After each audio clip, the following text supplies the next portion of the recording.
Welcome to this week's episode of Campbell and Jones Meet the Monsters, the show where we chart the cinematic legacy of the classic monsters. I'm John Campbell. With me, as always, Brendan Jones. John Campbell, we're back to Nosferatu land. Yes. In an interesting way, which I kind of like in terms of not a remake, but, a reimagining of the making of it, which is kind of more interesting to me than just doing it again. I love a speculative history anything. Yep. It's like, what if this had happened instead? It's like, great. I do love that stuff because it can be fun. Yeah. And this is a great way to have come around to it's a great behind the scenes Hollywood tale. Not Hollywood, obviously, but early days of filmmaking. And also it ends up being, a straightforward vampire film. Yeah. And it's that genre crossover that makes it so unique. I actually find this one more legitimately creepy than some of the more out-and-out horror movies.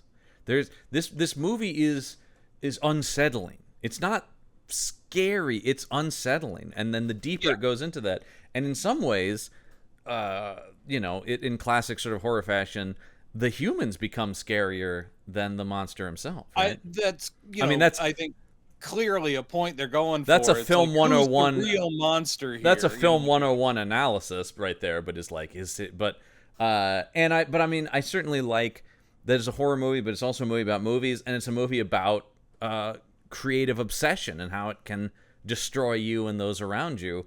And right out the gate, you put Willem Dafoe and John Malkovich in your movie, you're already off to a great start.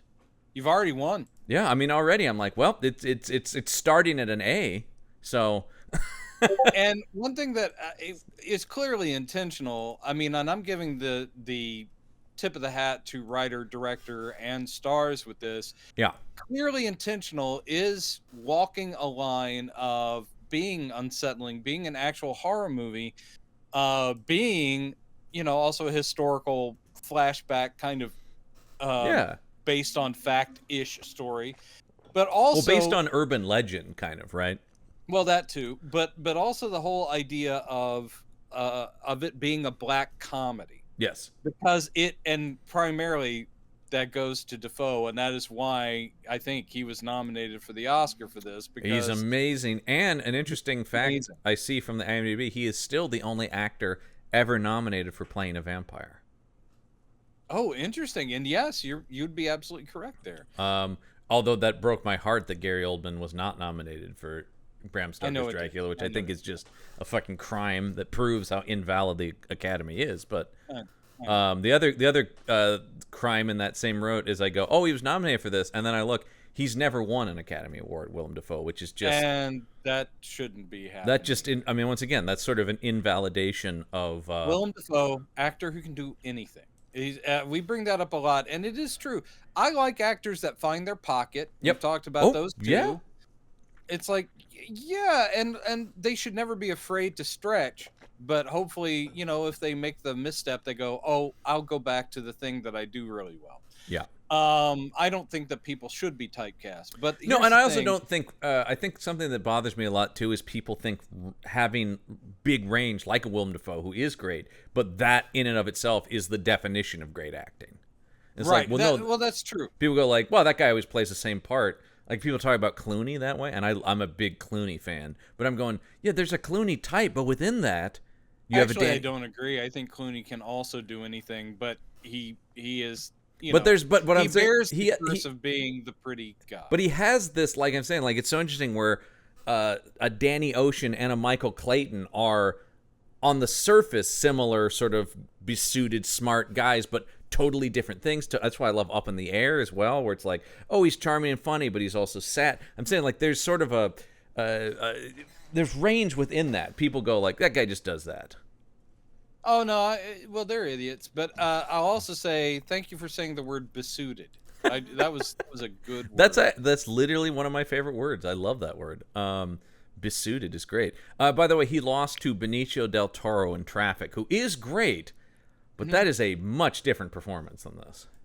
Well, no one was asking these performances to be the same. No, I think that's. I mean, once again, that kind of gets back to the older I get, the more I'm like, yeah, the whole thing's bullshit. It doesn't really matter. Well, the whole thing is bullshit because, again, even if it's something that's voted on, there are waves and trends that Yeah. even, decades later, people will agree, like, oh, I can't believe that one. Well, the biggest In one fact, that Traffic is one where a lot of people go, it was just because of its message and they were seeing it as important, but was that actually a better film than fill in the blank? All the ones that came Gladiator out is what I think should have won that year. Gladiator's a great movie. Yeah, I mean, of the nominated ones, I think that's the best one. Yeah, but I'm just saying that Yeah. even the Academy. I mean, the and biggest people one, who the go to biggest one people always bring up, and I remember watching it when it happened and being pissed, was Shakespeare in Love beating Saving Private Ryan. Yeah, A movie that yeah. Shakespeare in Love is a movie no one talks about. Well, I enjoyed it. It's not a bad movie, but it's just like it had no cultural impact basically. And Saving Private Ryan had a lot of Miramax money behind it. Well, and that's sort of that's it exactly, which further adds to the fucking of all. I mean, there are many things to hate Harvey Weinstein about, and this is low on the list. But one is he really helped to politicize the Academy Awards and make it about, I spent the most money. He made it as valid as the Golden Globes, which are famously able to be bought here and there. Yeah, they're all that now. That's the thing, is all of them are the same as that now. So anyway, back to this movie that should have gotten more attention. This movie that we haven't even mentioned the name of yet. It's called Shadow of the Vampire. Oh, that sounds good. From 2001. This is we're entering 2001. Technically, it's a 2000 film, but it opened in limited engagements for Oscar consideration before being released nationwide in January of 2001. So we're calling this our first entry into 2001. I celebrate this. That always drives me insane because not living in New York and LA, I'll hear about this movie's amazing. I'm like, well, it comes out in 2 months here, It was kind of I will say that was a benefit when I lived in LA. It was like, oh, I will see something that got 2 weeks in LA, right? That people won't see until next year. And it drives me up the wall though when people go like, oh, it's so good. You'll have to see it in a few months now because you don't live in one of the fancy places. Yeah, and I'm like, we're like an arts town. Come to Portland.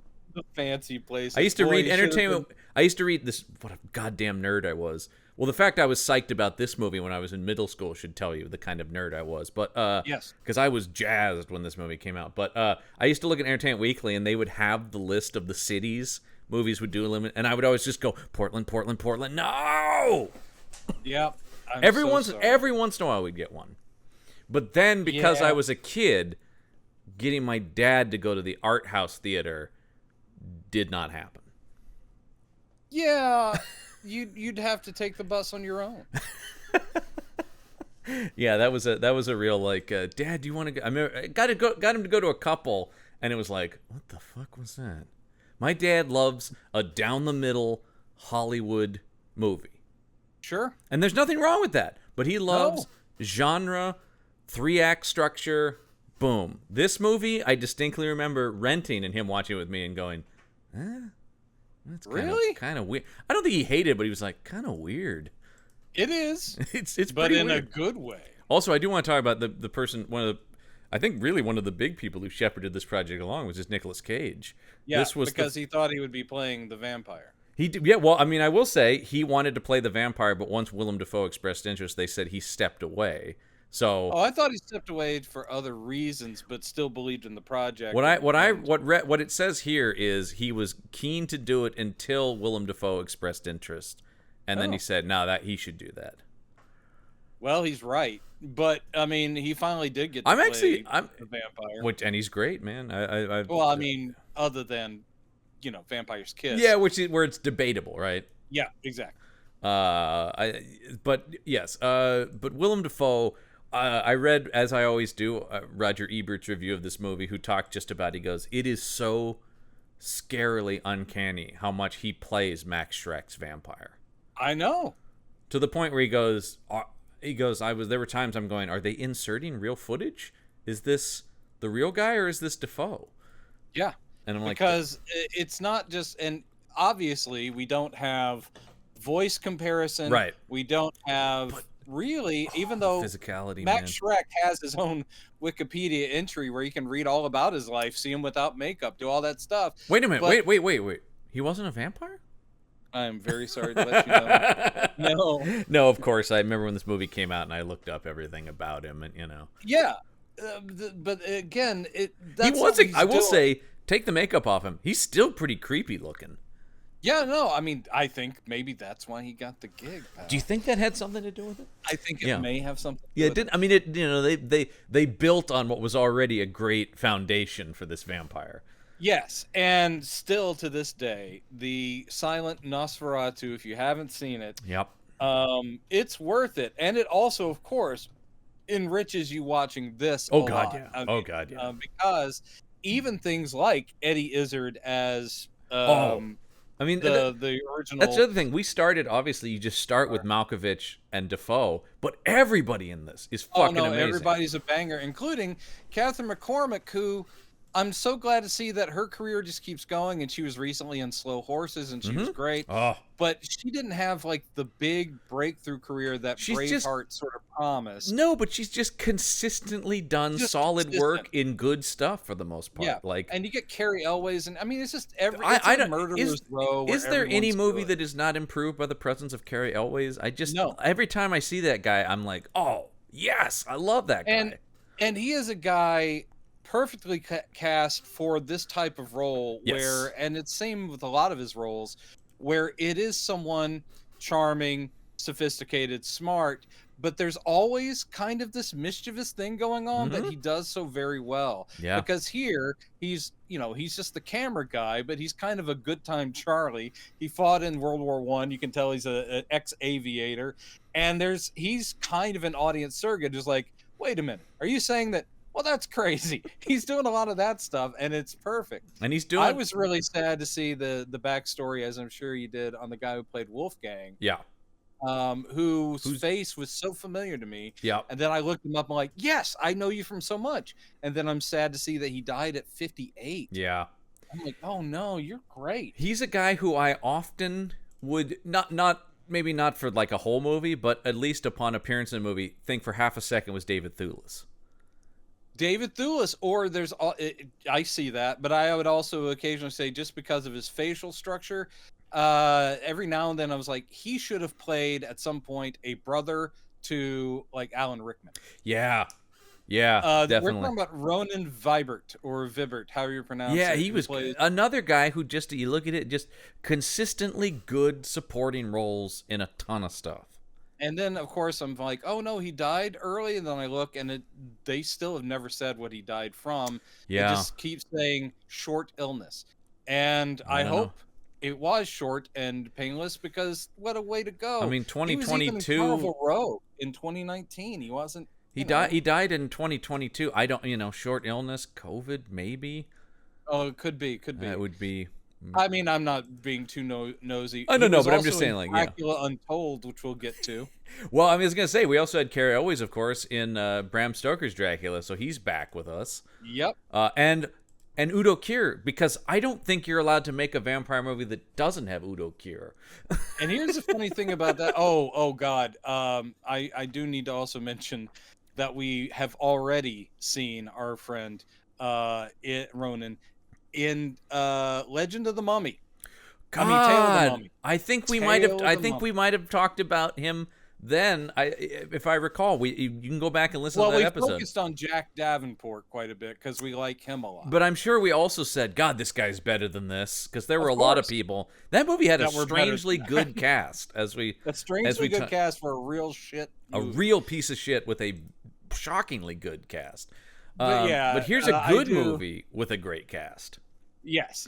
And yes, Carrie Elways. Love him. Course. So excited. It will already be out by the time this comes out, but he's going to be part of the new Mission Impossible movie, which makes me very happy as a huge fan of that.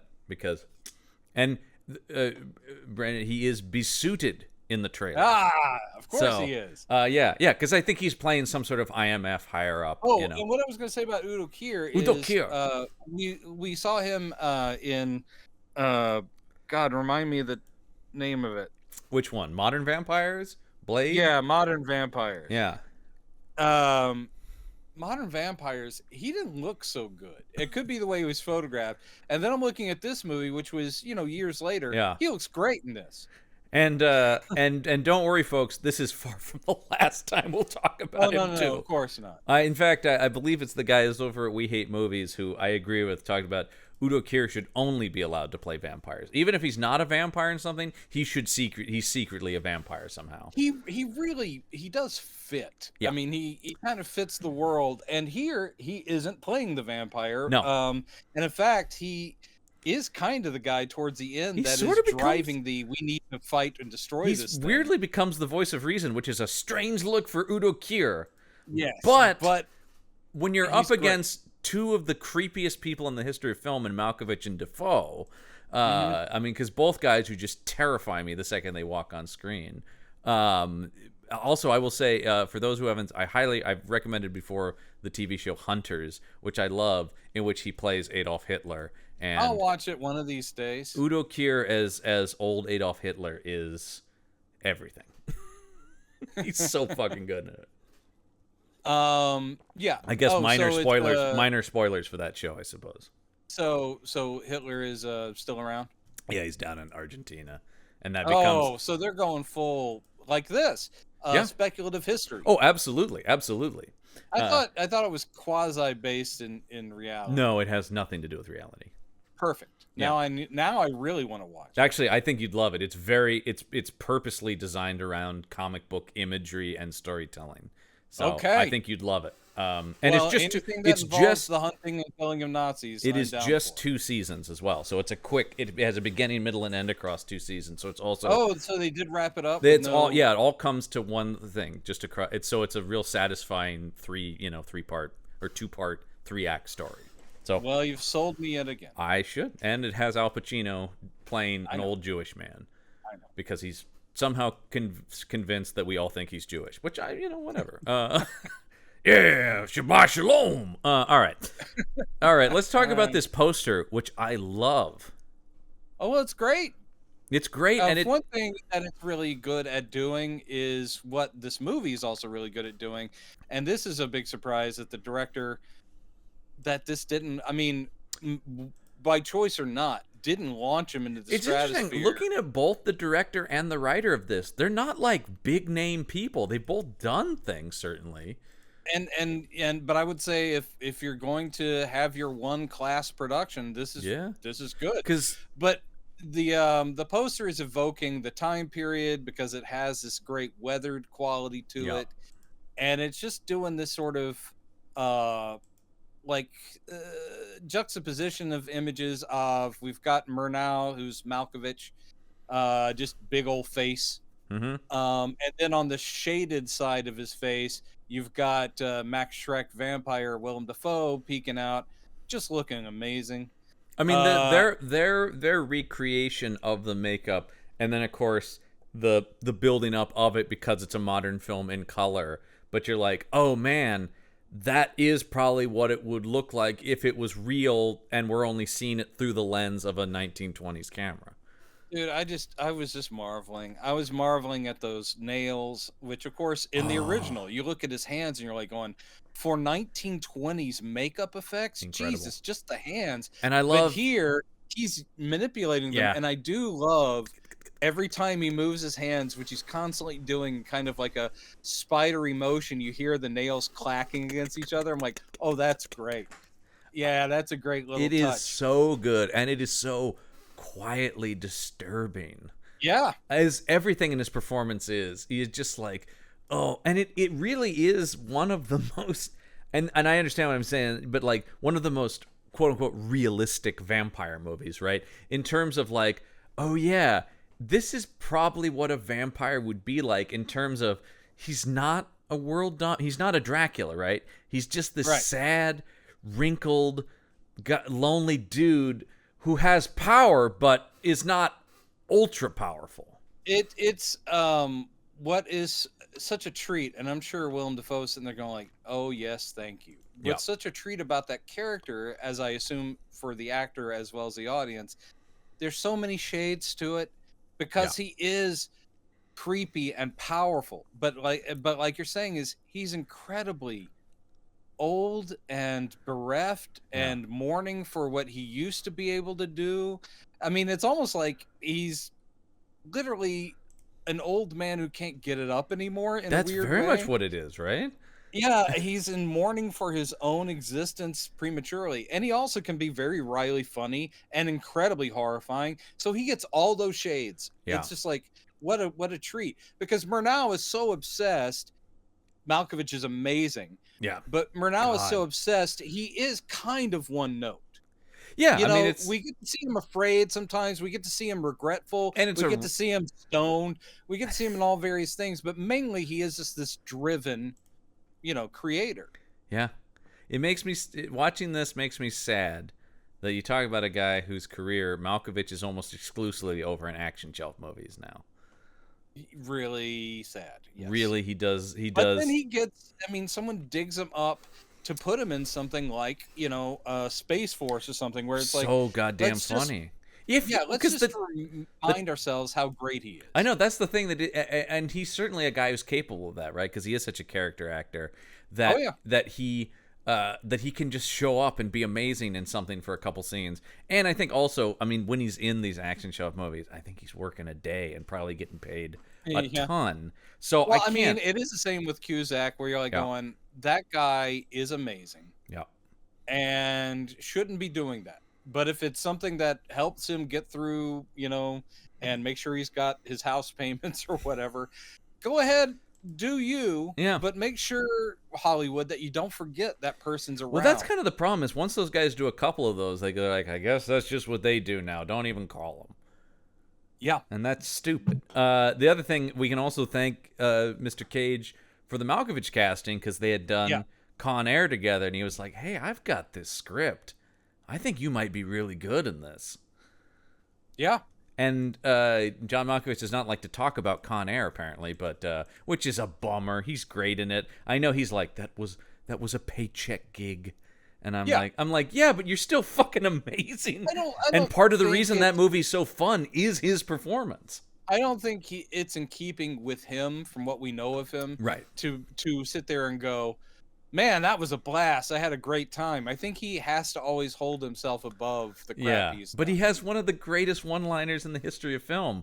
When the guy's covered in gasoline and he because his name is Cyrus and he goes Psy and then he goes Anara and throws the cigarette and blows him up, and I'm like, dude, that alone I'd be like, I'm doing this movie and I'm gonna forever talk about this movie. Yep. But he's like, no, I was actually doing it so I could fund a Sam Shepard play in Chicago. I would expect that. Yeah, because that's, and I think that's the thing too with like the action shelf stuff too, is like I'll go do the VOD action movie because I really want to do something at the Steppenwolf with Gary Sinise. Yep. Like I don't really do a Malkovich, but when you do Malkovich, you can't not at least get into his cadence. Well, it's all about the cadences. Yeah, it's all about. I love. Bill Hader talked about the weirdest thing when he hosted SNL is he's a huge college basketball nerd, which he goes, you just don't expect that from him when he just goes, I think Duke is going to take it in the round of 16. But I guess like, well, he is a human being, but you just expect him to go, if he's not quoting Proust or something. All I can say is he gets some. I mean, the writing in this movie. Oh God. Is very good. Now, sometimes on the nose, obviously. Sure. But there's great. He as in Murnau / Malkovich gets to say lines like, "Thank God, we are done with this artifice." That's like pretty early on, and I'm probably getting the line wrong, but still, it's. Just the one I love, of course, is the "If it's not in the frame, it doesn't exist." Yes. And also, the last line of the movie is so fucking good. Well, this is one of those movies that is a really good slow build, as in there are parts where you're like going, this is kind of creeping and nothing really has happened much, but I love seeing these people talk. And the other thing, 92 minutes, this does not overstay its welcome. No, but then you get to the end and it's all about, in a weird way, it's totally different film, but I mean, There Will Be Blood. Yeah. It's all about building up to a devastating ending. And this is building up to this devastating ending. I got into it like legitimately mad at a guy at a party once because he was talking about, yeah, I rented that Where There Will Be Blood. So boring, man. Oh my god. He goes, There Will Be Blood. They totally. He's like, they scammed me. I thought this was gonna be like a violent. I'm like, you. Well, yeah. That's just. Oh, I was like literally people were like, you have to leave this conversation because I almost came to striking the man. Like it was really. That's just someone being so stupid. I'm just like, you don't even. The movie's about building to the insanity, and that once again another maybe top 10 favorite last line of any movie. Oh, unbelievable! I'm finished. Oh my god! God, I just love that movie. Deep chills. I mean, P.T. Anderson is one of my all-time heroes. So, well, that guy, we won't be talking about that movie much on this podcast. We won't be. I don't think there are no werewolves in it. He has yet to make a monster film, P.T. Anderson, but I bet it would be great if he did. Mm-hmm. I have no doubt. And he's a genre guy, by the way. P.T. He's one of those. He's a guy I love because he makes those movies, and then it's like, you know what I love is Chud. You'll hear him talk about stuff where there's no. Yeah, I made Magnolia, but also I'm a huge fan of old monster movies and stuff like that. Well, then he needs to have a fun go at it. He needs I would love. Well, he talked one. about that. He goes, I would kill to make a comic book movie, but no one believes me when I say that. I believe you. So he goes like, Marvel, call me, and there's just like they don't because they go like, well, he's just being nice or whatever. Well, that's possible, but they're also possibly imagining what his would be. Yeah, I don't know. They're probably afraid of a 3.5 hour. Not that that's they all shouldn't he be. can do. Yeah. No. Some of his stuff is. I mean, check out Licorice Pizza, everybody. It's not at all a monster movie, but it's a really warm-hearted, really nice comedy. Oh, you're talking about the movie, not actual Licorice Pizza. Which well, you can try that too. I would suggest not doing that. That sounds absolutely. You know what? I like that movie. Maybe I should try it if the movie's good. All right, let's get into Shadow of a Vampire here. Once again, yeah, E. Elias Merhe is the director let's of go this. with that. Who's only, I think, directed one other movie. Yeah, he's mainly a music video guy. Yeah, which is interesting because this movie doesn't feel like when, Fincher or Michael Bay, music video guys who are so stylized. This movie has a style, but it's also pretty calm and very purposefully. Could be Marriage. Marriage? His last name could be Marriage. Could be. The only other movie he directed is a movie called Suspect Zero, which is a movie I did see that. That was on cable, HBO. I think I saw it. Here's the thing. I keep seeing that show up like on streaming services, and I go, did I see this? Because it's from there were a ton of those serial killer movies, like Post 7, that and Copycat and all that kind of stuff. And so I have no Switchback with Dennis Quaid, where you're going like, did I see this? I must have seen it. I watched all of those. Yeah, I saw this one. It's totally. I don't think it's bad, but it's pretty forgettable. I mean, clearly I've forgotten it. Well, it didn't have this kind of. For one thing, what a treat for director. Also, he sees this script, and immediately all he's thinking is, "Oh my God, I can switch in and out of vintage framings.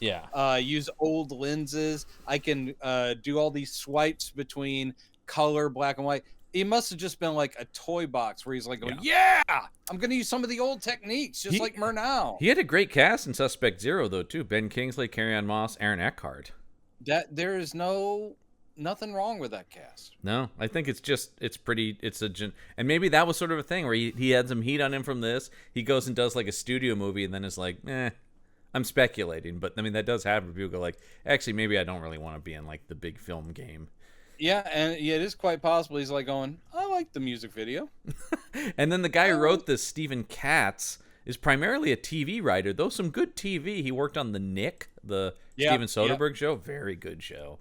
That's very recent credit for him, but that's good. That means he's been And he wrote on the, I don't know if you watched the Unabomber miniseries with Paul Bettany, but that was pretty good. Paul Bettany was very creepy. He was very creepy as Ted Kaczynski. Well, that's good. To me, he'll never be creepy because he is a delightful android who I love. I was going to say because he's basically a being of pure good. Yeah, that is but the I will Vision. say, not Android. That was my fault. He is a synthezoid, and that is on Oh me. yeah, right there. You can just stop that email you've already started Yeah, writing. yeah. Excuse me, Actually, sir. I'd like to say, like, in the gap between me apologize, they had only gotten to actually, Yeah. sir, and then they're like, no, I'll just I stop. believe you're incorrect, sir. And you're right. I And was. we say that lovingly because we are also those guys. Yeah, I wouldn't have Are you been as kidding nice me? as saying actually, sir. Yeah. I listen to Like, podcasts all the time going, what are you kidding? Come on, how do you not know that? So yeah. In my own private time. I've never taken to the email, but you know. oh, you've got a good personal block there. That's good. I would go right to somebody's Twitter and just like, you fucking idiot. And I And you don't call yourself a comics fan? I thought you liked the comics. Yeah.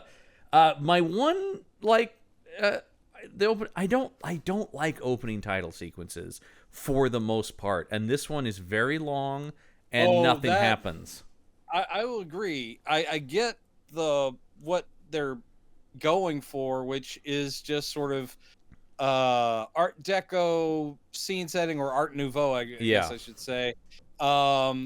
Gorgeous, backdrops, and all the stuff they're showing, which is sort of murals, Yeah. are both nightmarish and of the period, Right. but also when they pull back, clearly meant to evoke the kind of decorations you would have seen in movie theaters of the period. Sure. So that I'm like, oh, okay, I like that. But as you said, it is a long credit sequence because everyone's in there, and you're like going, oh, save some of that for the end, pal. That's exactly my rolling. thought. I was interested for the first 30 seconds to minute of it, and I'm like, it's still going.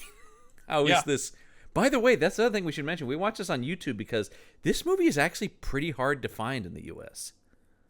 I don't know why. I don't know why either. You can get a long out-of-print DVD for like a lot of money, but it streams nowhere. It's not even available for purchase on digital platforms. Wow, so weird. It's just you have to go and get like the French Blu-ray of it or whatever. It's never been released on Blu-ray in the U.S. I don't understand that. I don't get that. This is a great movie I feel like it's going to get kind of lost then to people, and it shouldn't. This is very good.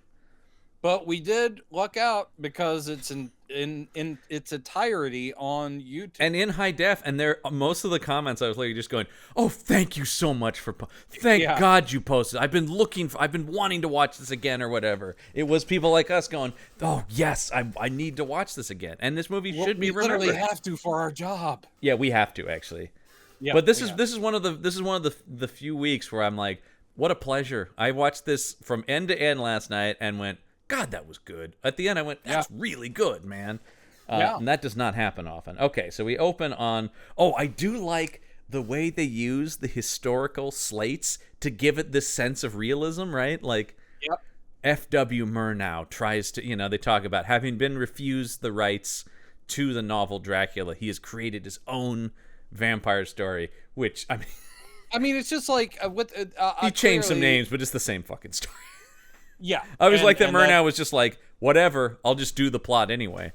And that's one of the last places this movie will be absolutely historically accurate. Absolutely, yes. But what it does that thing I like about speculative fiction you're talking about, though. It's like clearly, okay, this is the structure of what happened. Here's where we can add that, dip here, go Yeah, it's roughly the structure of how they made the movie. Stuff that works for what they're trying to do, and I do love that in this case, it is not only helpful to have that, but instead of a crawl or something like that, they're literally using the silent movie, text plate, and I'm like, great, I'm all for it, and they do that sparingly through the movie, but it does help. They move us along with these little expositional also slates. I think it's interesting to point out this movie cost $8 million. That's very little money. That you got this movie for that. And yet last week we did Hollow Man, a movie that cost probably 10 times as much and looks way worse. Of course. Yeah, it just this is in addition. Yeah, $95 million Hollow Man cost. Good Lord. This is really handsome. Really well done. Really looks. I mean, you know Costumes. what certainly befitted them is it has very limited settings, right? Like it's only once we get to the small town and stuff like that, we're there. But you talk about this is something we talk about over in the action shelf is use your budget, make a movie that fits your budget. Don't when you try to go, they don't ever try to overreach. That's true. And by doing that, your movie will always look like, wow, it cost that because you just use that money as well as they could. And obviously you have people, big names, working for probably way less. Yeah, I got to say that that's a testament, as always, to the strength of a script and the talent of a director. When you have someone, probably, I would say Malkovich was the more expensive at the time than Willem Dafoe. But still, they probably did say, look, man, don't worry about it. Give me the minimum or just above it or something. I want to make this movie. Well, because it's like you're saying, this film, I mean, you get this script. If either one of these parts, if you're Malkovich or Dafoe, who wouldn't just go, I can't wait to say some of this stuff? When I was watching this, you may have had the same thought. When I was watching this, I was thinking of like when you have those Elephant Man stage shows or Frankenstein or things like that. This could easily have been one of those things, if it weren't a film, where you could easily imagine both actors swapping the parts. Totally. And it would have been great to see, imagine Malkovich going for Max Schreck. I could have done Defoe as Murnau. I totally could have done it. And actually, it's one of those things, as we talked about, Cage wanted to do this, and I get that because Cage is a German expressionist nut. You can hear him always talking about, I believe I've heard him many times say his favorite movie is The Cabin of Dr. Caligari. Wow. And he also loves Nosferatu. But I will say this, he wouldn't be this subtle. I mean, I'm not saying he couldn't be this subtle. I don't think he would be, because he is deeply inspired by silent film performances. But that's not what's needed for most of this movie. The great thing about what Defoe does here is that he, just like Ebert's pointing out, is that he's doing Max Schreck. He is copying the movement, mannerisms, and quote unquote acting. In this case, the whole idea of this vampire being an actor for a movie is pretty funny. But the whole thing is, it would not be enough to just go in and go, oh, I know how he does his shoulders here and does the hands and da-da. No, the thing is, you have to also internalize it. Why is that character moving that way? And then making that part of the personality.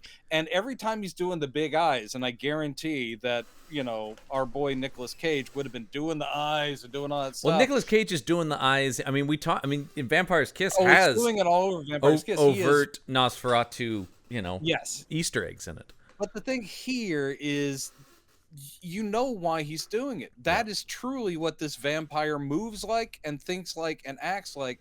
So it is naturalized movement.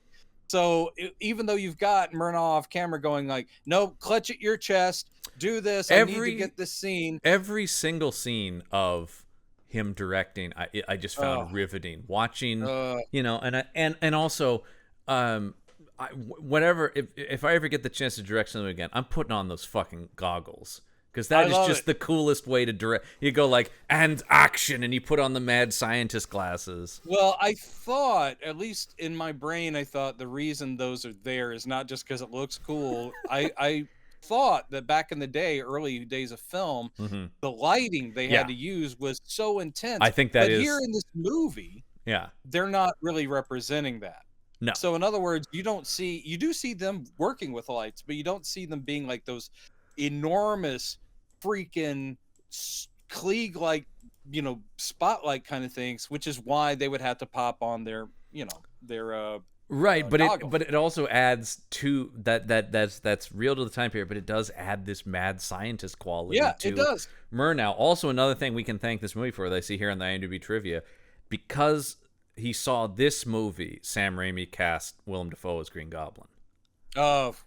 This was and another role that Nicolas Cage tried very hard to get.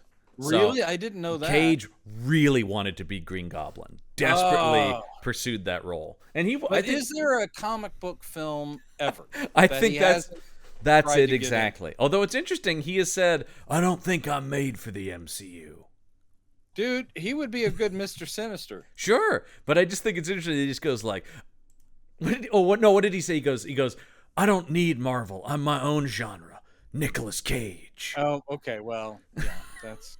I mean, which is kind. I mean, he has almost become a subgenre into himself. It's kind of true, but if he keeps lusting after IP, which he has because he's a childhood comics fan, Oh God, yeah. he's going to have to at some point go, yeah, all right, well, in order to be Johnny Blaze, aka, Ghost Rider, then I'm going to have to let go of some of this thing about being my own thing. It's like, no, you're serving a character. Well, I do think actually that Renfield is an interesting example of him. That the movie's not called Dracula, so I think that was a perfect example of I would love to see him take more like villain roles and stuff like that. Yeah, that's what I'm saying, Mr. Sinister.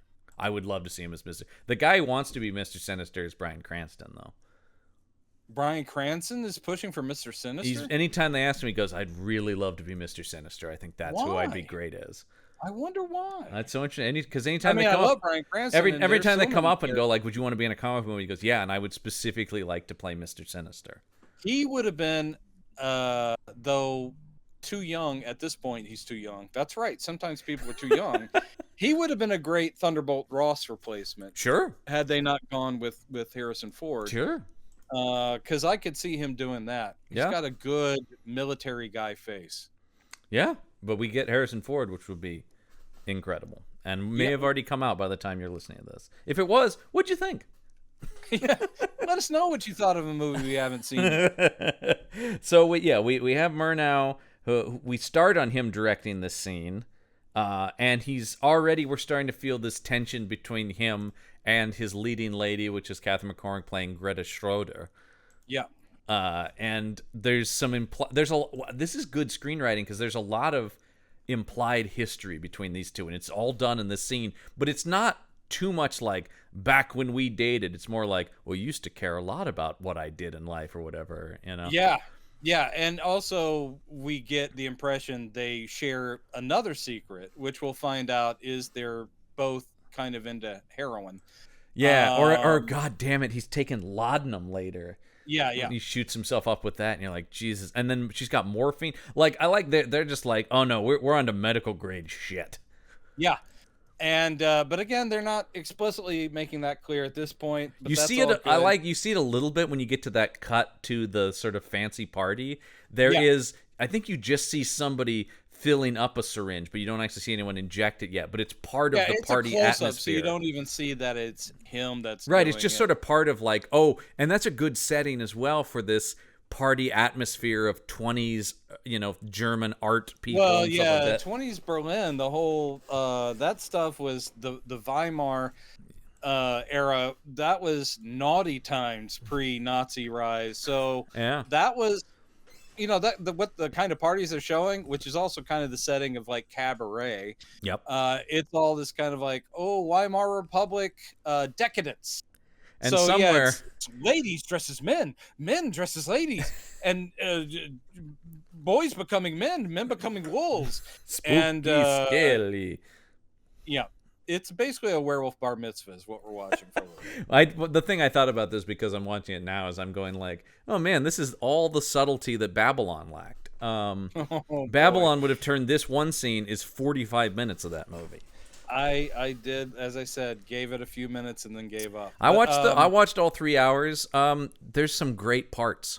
I'm sure there's some great sequences, but especially with that cast. But it's an overindulgent mess, though. But this thing here, what they're doing, again, by chucking some historical fact, Greta was really not anything like this. And people have really pushed back she didn't die. Well, no, a lot. I don't think anyone who dies in this died, actually. I mean, they all died eventually. But but they talked about Murnau's actually the only one who died young in real life. Yep.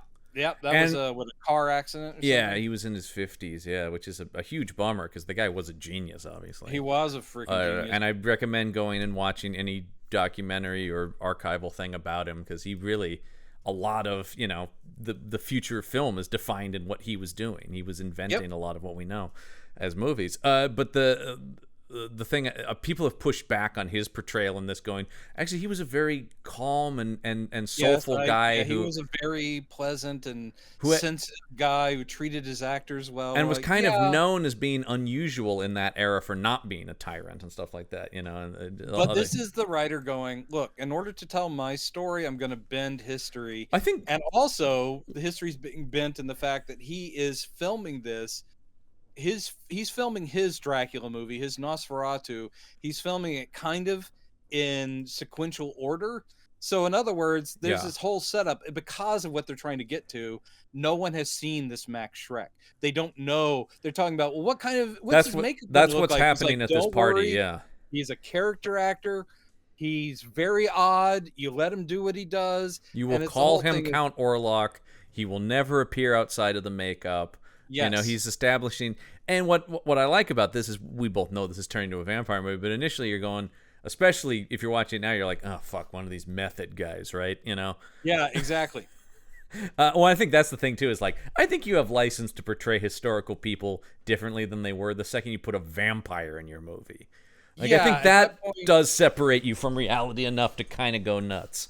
I will only make one mention this podcast of when I did a trilogy of Dracula scripts, which never got bought or made. The very You hear first that, Hollywood? They're available. they are. The very first one set in revolutionary Russia, and I certainly did my research because I wanted to get a lot of aspects of the Tsar and his family's lives correct, and Rasputin and all this sort of thing. But when I needed to change it to work in Dracula, to make it work for a Dracula story, oh, I bent the hell out of some truth. Sure. I was sitting there going like, nope, combining these people into one person, giving this attitude to this person, knowing that it is incorrect because I need to make a story work. It's always one of these things I get, because people get really like fact-checking movies. Sure. And some of that's valid, but also there's things, even if you're not making a supernatural and like alternate history, people's lives don't really function like movies. So yeah, you kind of have to like combine people sometimes because you can't have 800 speaking parts in your movie. Like it's Right. just there is a creative license to it, and some people, Yep. and I think it's up to each person because I see stuff where I go like, okay, I know that's not, but fun. But then there's other times like that fucking Elvis movie where I just go like, this is just flat out complete, like huge parts of this are just completely inaccurate. Yep. And it was the story he wanted to tell. Sure, and that's fine, but I don't have to like it, and I didn't. It's also long and boring. There you go. I think that's another part of it too. Is if I was very entertained by the movie, I'd probably be less harsh on that. I don't think Baz Luhrmann is going for that as a pull quote. So I think I would say, in general, I'm not much of a fan of that guy. So, really, I mean, I like Romeo plus Juliet's amazing. yeah, I'll say Romeo and Juliet, and I did enjoy Moulin Rouge, even though it is just a big jukebox of a movie. Yeah, actually, Moulin Rouge is totally fine, but all the other ones, I'm kind of like, I mean, his Great Gatsby, I almost vomited in the theater just because the camera never stopped moving. Yeah, I don't know if that was a take. I mean, Yeah. it was a take. I don't know if that was the right take. No, I was just like, good Lord. All right. So, and just once again, I'm always, I have an editor brain, so I'm always like, I could get a half hour out of this movie.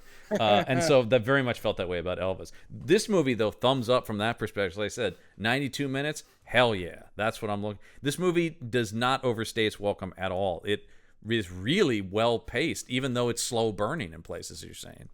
Yeah. It's very smartly put together. Both written and edited.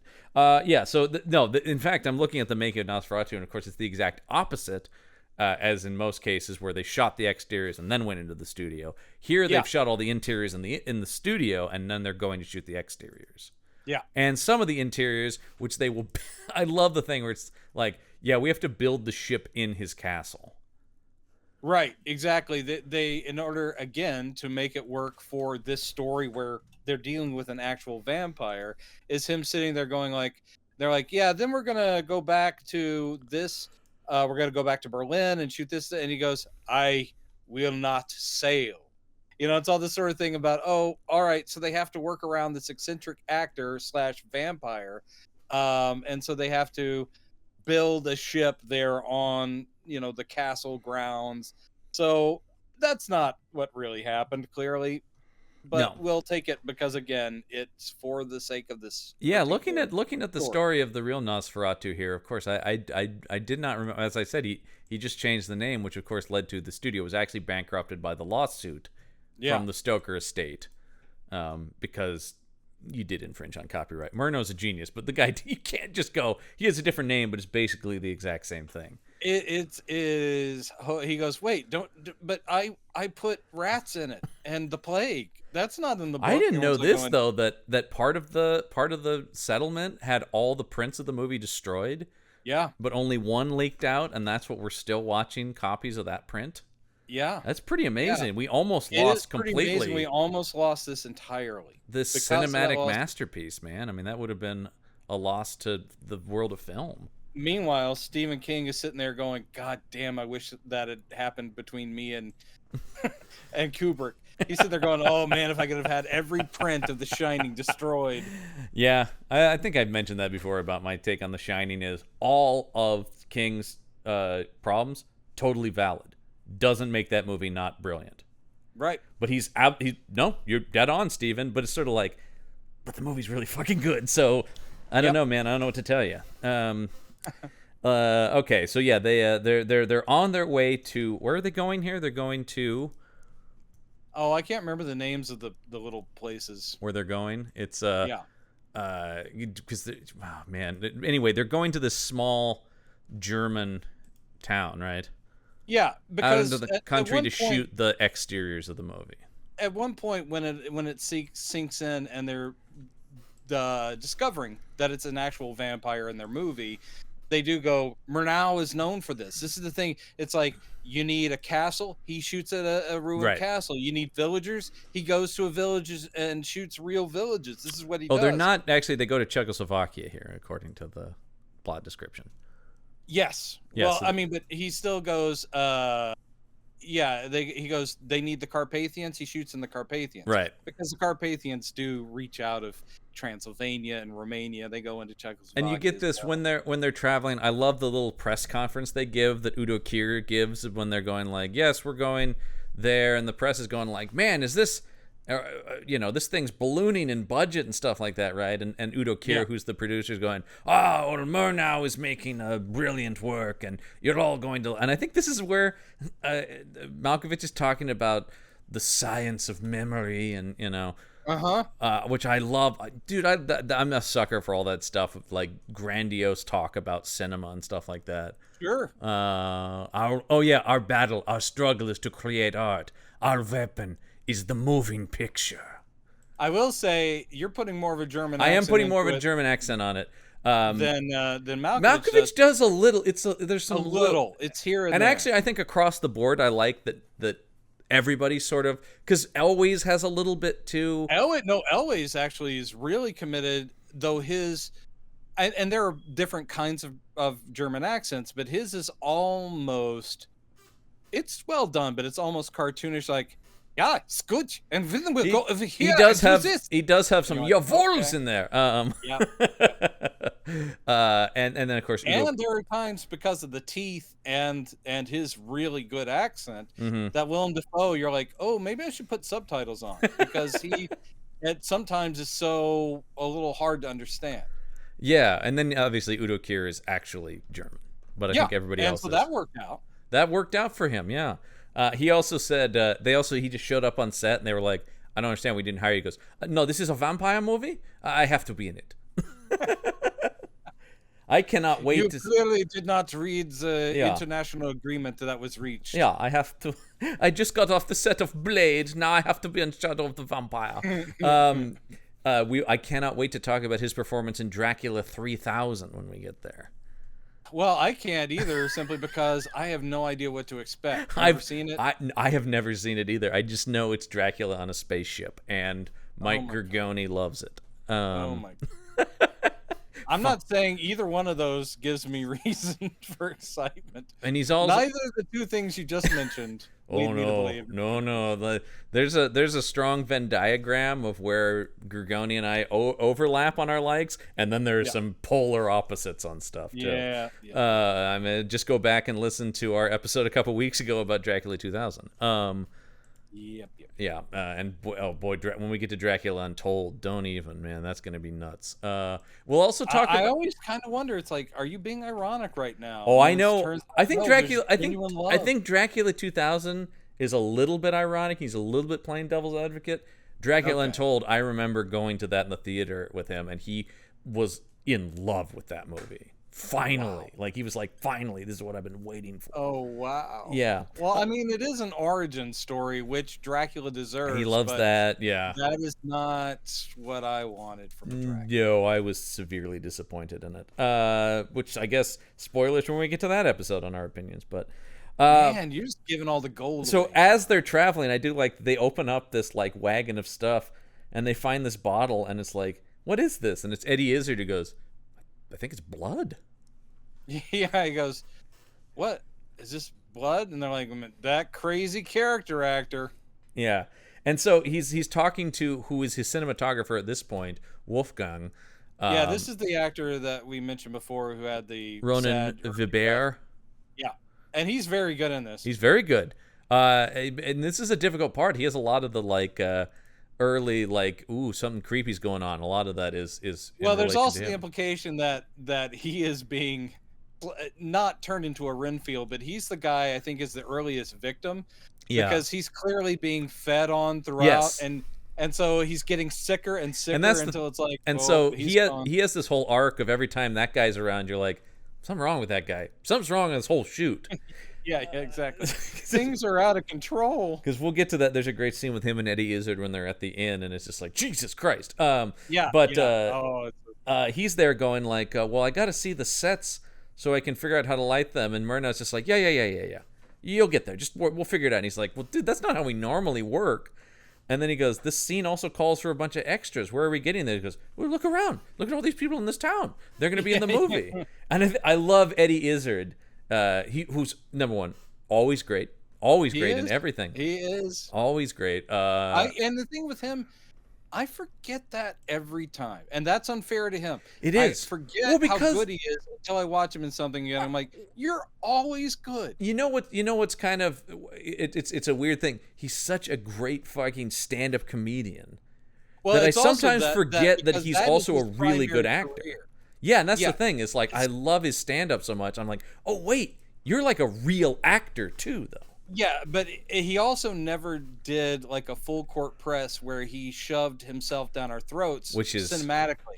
In other words, he basically has picked and chosen. Yeah. So it's not like you ever got so familiar with him. You're like, yeah, I guess he's good. I see him all the time. Oh man. No. Also, So every now and then he shows up, and you're like, oh God, you're awesome. I was just we were talking about when we did Ginger Snaps. I was talking about Catherine Isabel on Hannibal, but Eddie Izzard on Hannibal, fucking great, man. Great. Always, like I said, always great. And I do love the fact that for a little while he really did carve out the 1920s as his thing, because you can go to Cat's Pajamas or whatever. Oh, not Cat's Pajamas. Cat's Meow. Cat's Meow, where he played Chaplin. Yeah, where he played Chaplin. I don't think enough people have seen that movie. I like that movie.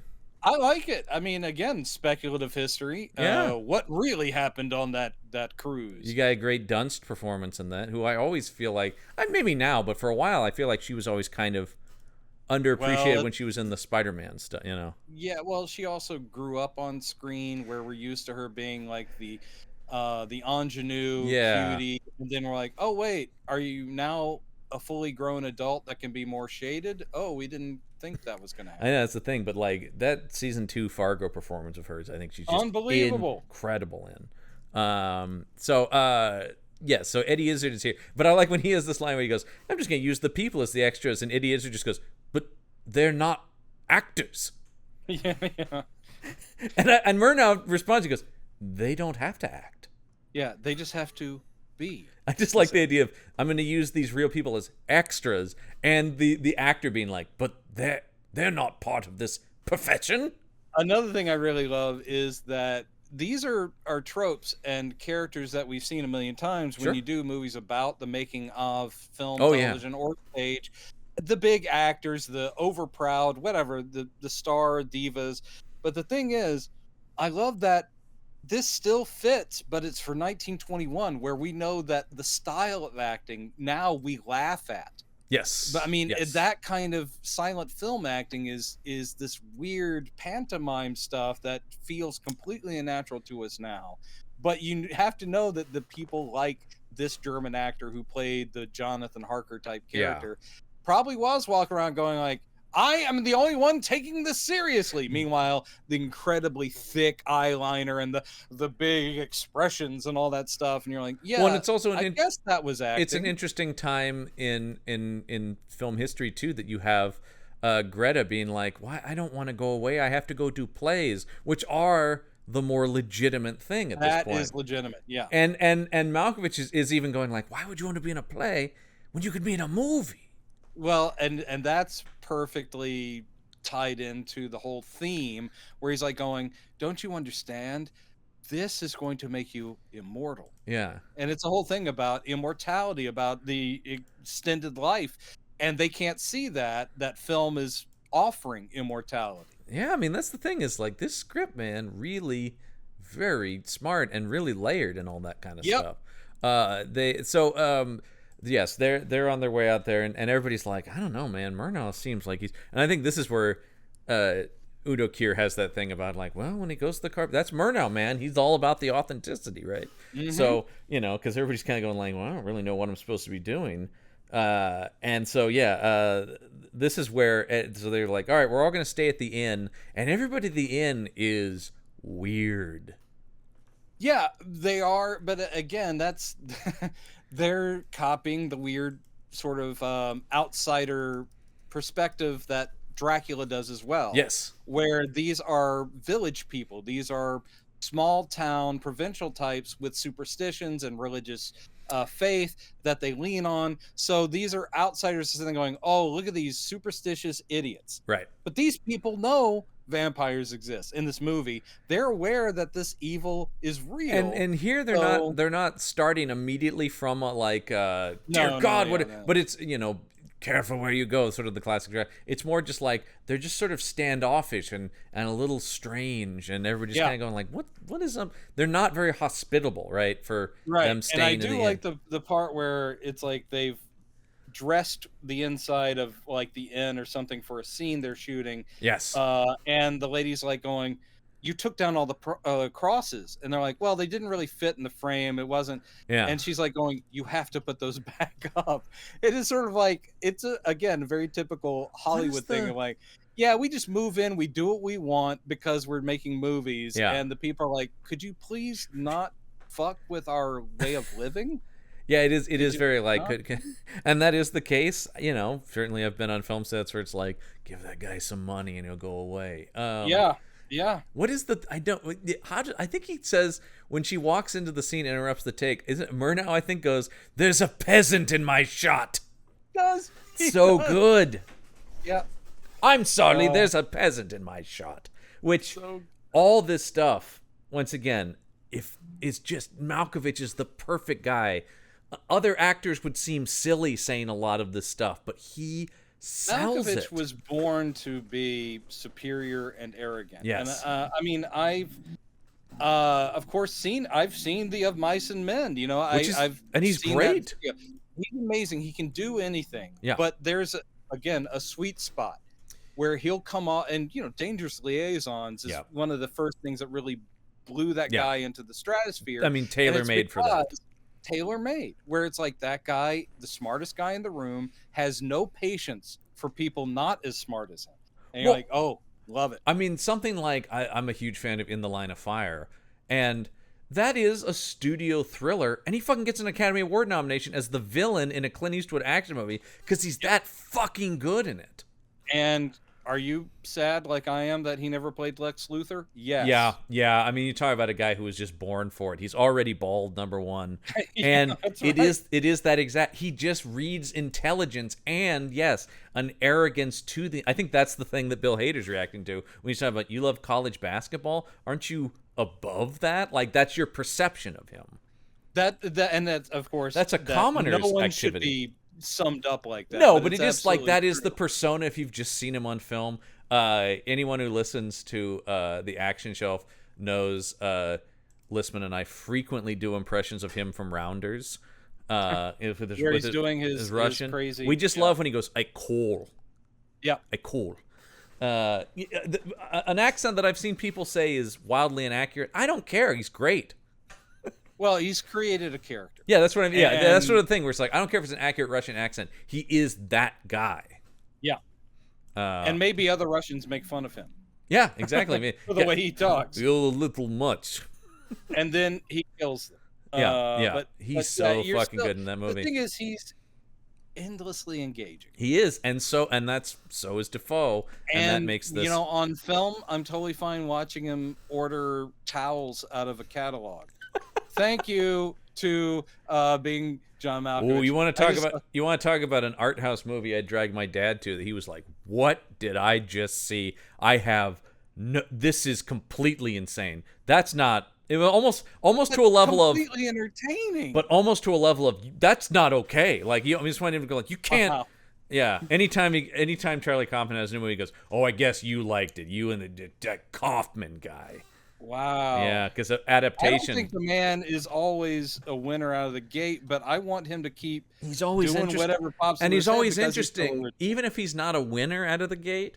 You Yeah. know he's going down swinging with what he wants to do. There's nothing in that movie that Kaufman didn't want there. That's sort Right. That's the thing is it's just like I know we need box office is important, but at the same time, I want almost there to be like a fund where we allow the Gilliams and the Charlie Kaufmans and all these people. It's like, just do what you do. That's one of the things I love about a lot of the European countries where they do have state-funded films and stuff like that because it is, it's just for the good of culture. Well, again, we're coming out strong on this. I don't know. Yeah, we like good movies. That's our hard line stance. I can't believe this. The hottest of takes. And look, but the other thing is, I'm also not. The thing that drives me insane is when people get into it's that or the Marvel movie. I'm like, no, give me fucking both. My life. Both. That's my dream. I love huge Hollywood. I'm Mr. Fast and Furious over here. Yeah, you are. I love that stuff, but I also love a Charlie Kaufman movie, and that is what I love about film. All right, so they're getting in there. This is where Izzard walks in on Wolfgang, who's like shivering and shaking and just staring at his window, and he's like, are you okay?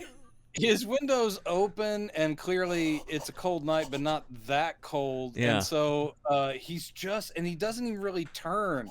It's like he's literally frozen in place, shaking. Yeah. And Eddie Izzard just gives him a look like, yeah, I'll just back away now. Close the door. I think there's a real soft like, Wolf?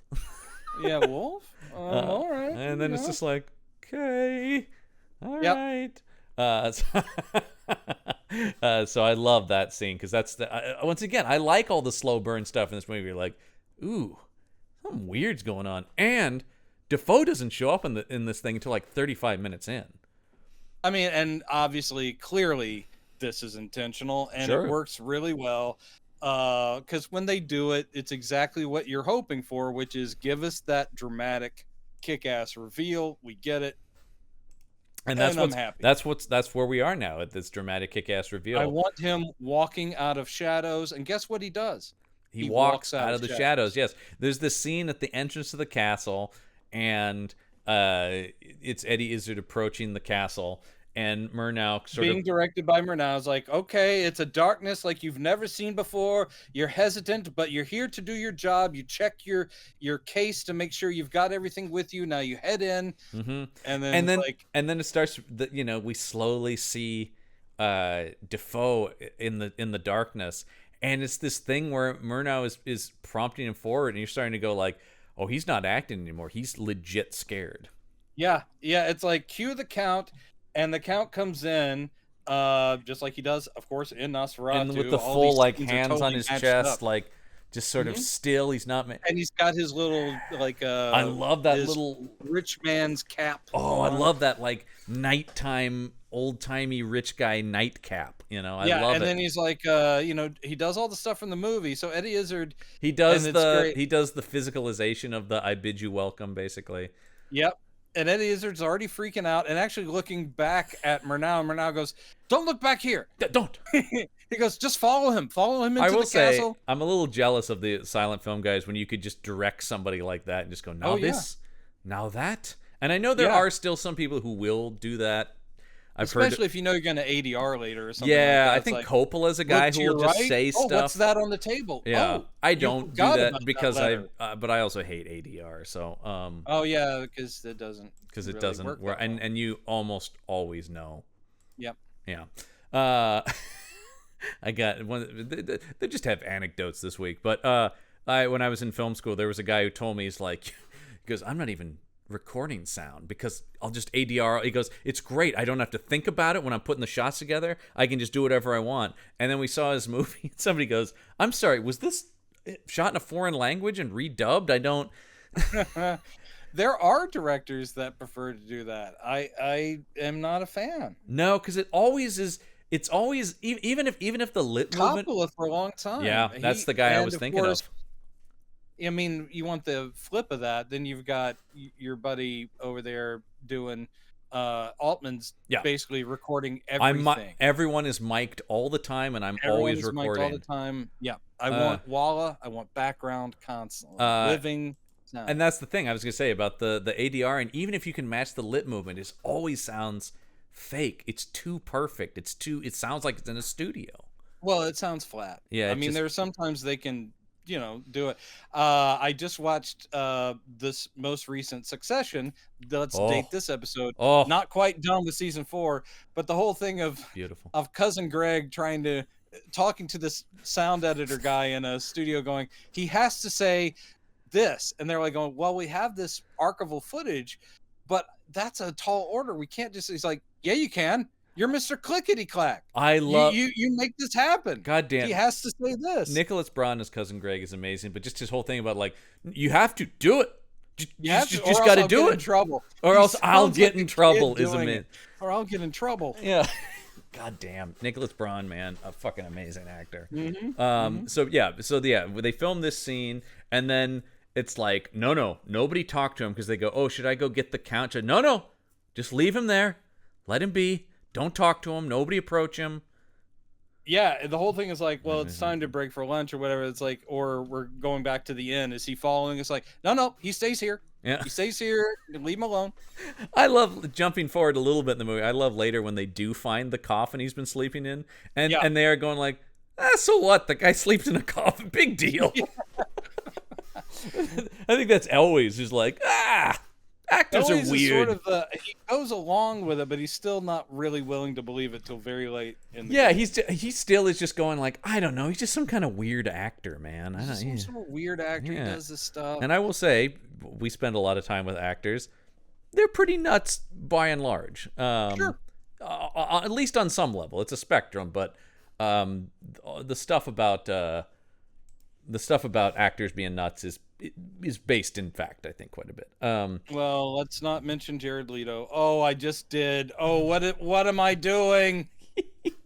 I did when he did Morbius. I'm like, oh no, he's not really going to drink people's blood, is he? Because that would be. Kind of thought he might. He's the kind of guy. No, instead he weirdly latched on to the other thing where when he was crippled at the beginning, he made them get him like handicap services and stuff. And he'd take a half hour to go to the bathroom. Around with the crutches the entire time. And that's the kind of thing where it's like, and I mean, Leto's always one of those guys where I go, well, I can't argue with the results. I do think he's very talented. However, being on that set, I would just be like, oh, fucking come on. And again, it's Jeremy Strong over on Succession. I have to wear, I mean, to talk about that, when he tells me he wears the costumes home, and the costumes are like, we don't want you to do that. He's like, no, if I don't wear Kendall's jacket, I can't beat Kendall tomorrow. Wow. That's nuts. Okay. Yeah. Moving on. Back to this movie. So I'm saying that actually, I can sympathize with Elwes, where it would not be my first instinct for quite a while that this is a vampire. I would just think, God damn, it's one of those annoying actors. So they leave him there, and then on their walk back to the inn, Wolf is looking pale and kind of collapses, and they're like, what happened to this guy? It's his problem. What is his problem? What is his problem, man? And and then so they're like, well, he's just sick. Get him. once again, Malkovich is always just like, I don't know, he's sick. Just get him to his bed. He'll be fine. Now is constantly covering. He's doing his best. And he's like going, oh yeah, I don't know. He's come down with something. We might need to get another cinematographer. All this kind of stuff. But then you get to see him confront Max Schreck, and he's like going, I told you we had a deal. I love that when it fuck with the people in my crew. When it finally comes to that a little bit later in the movie, I do like that when it's just the break and it's like, oh no, he knows exactly what's going on and he is fucking pissed. Mm-hmm. And I love the idea of a mortal guy who is just a film director feeling confident enough to literally browbeat an immortal vampire supernatural creature. I love every time, and he says it several times, that he says to, once again, this ages-old vampire, how dare you?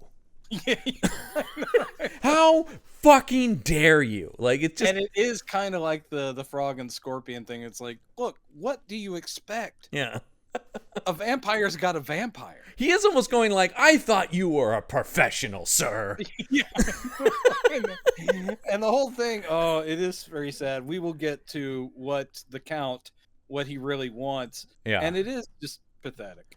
Well, and we see that here in this first scene where it's his first sort of real acting scene with Izzard, where they're going over the contract, and he's telling him, one of my favorite moments, and once again, when we say this is very, very darkly humorous, you're not often laughing out loud at things, but this I really did laugh at when he goes, all right, so you're looking at the contract, and then what's this over here that just fell out? No, but he's looking at the contract, going, this is nothing.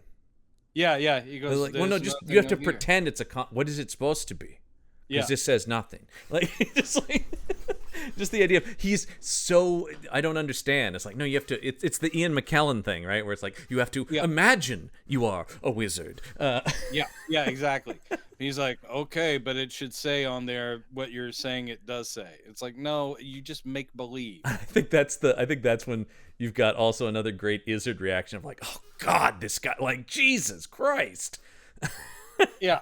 And then when the locket comes out and it's got a picture, which, the movie is both showing you what is a Nosferatu, but them filming it. And it does things that the film Nosferatu wouldn't, like, a quick cut to a close-up kind of thing of the locket, which I think actually does happen in the silent film.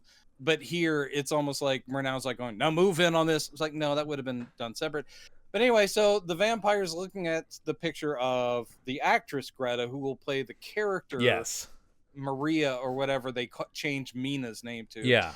And so he's like, yes. And because he wants her, like the Count, not acting wise, just wants this actress for his own. Yeah. And so he's like, okay, we need to, you need to find something about her.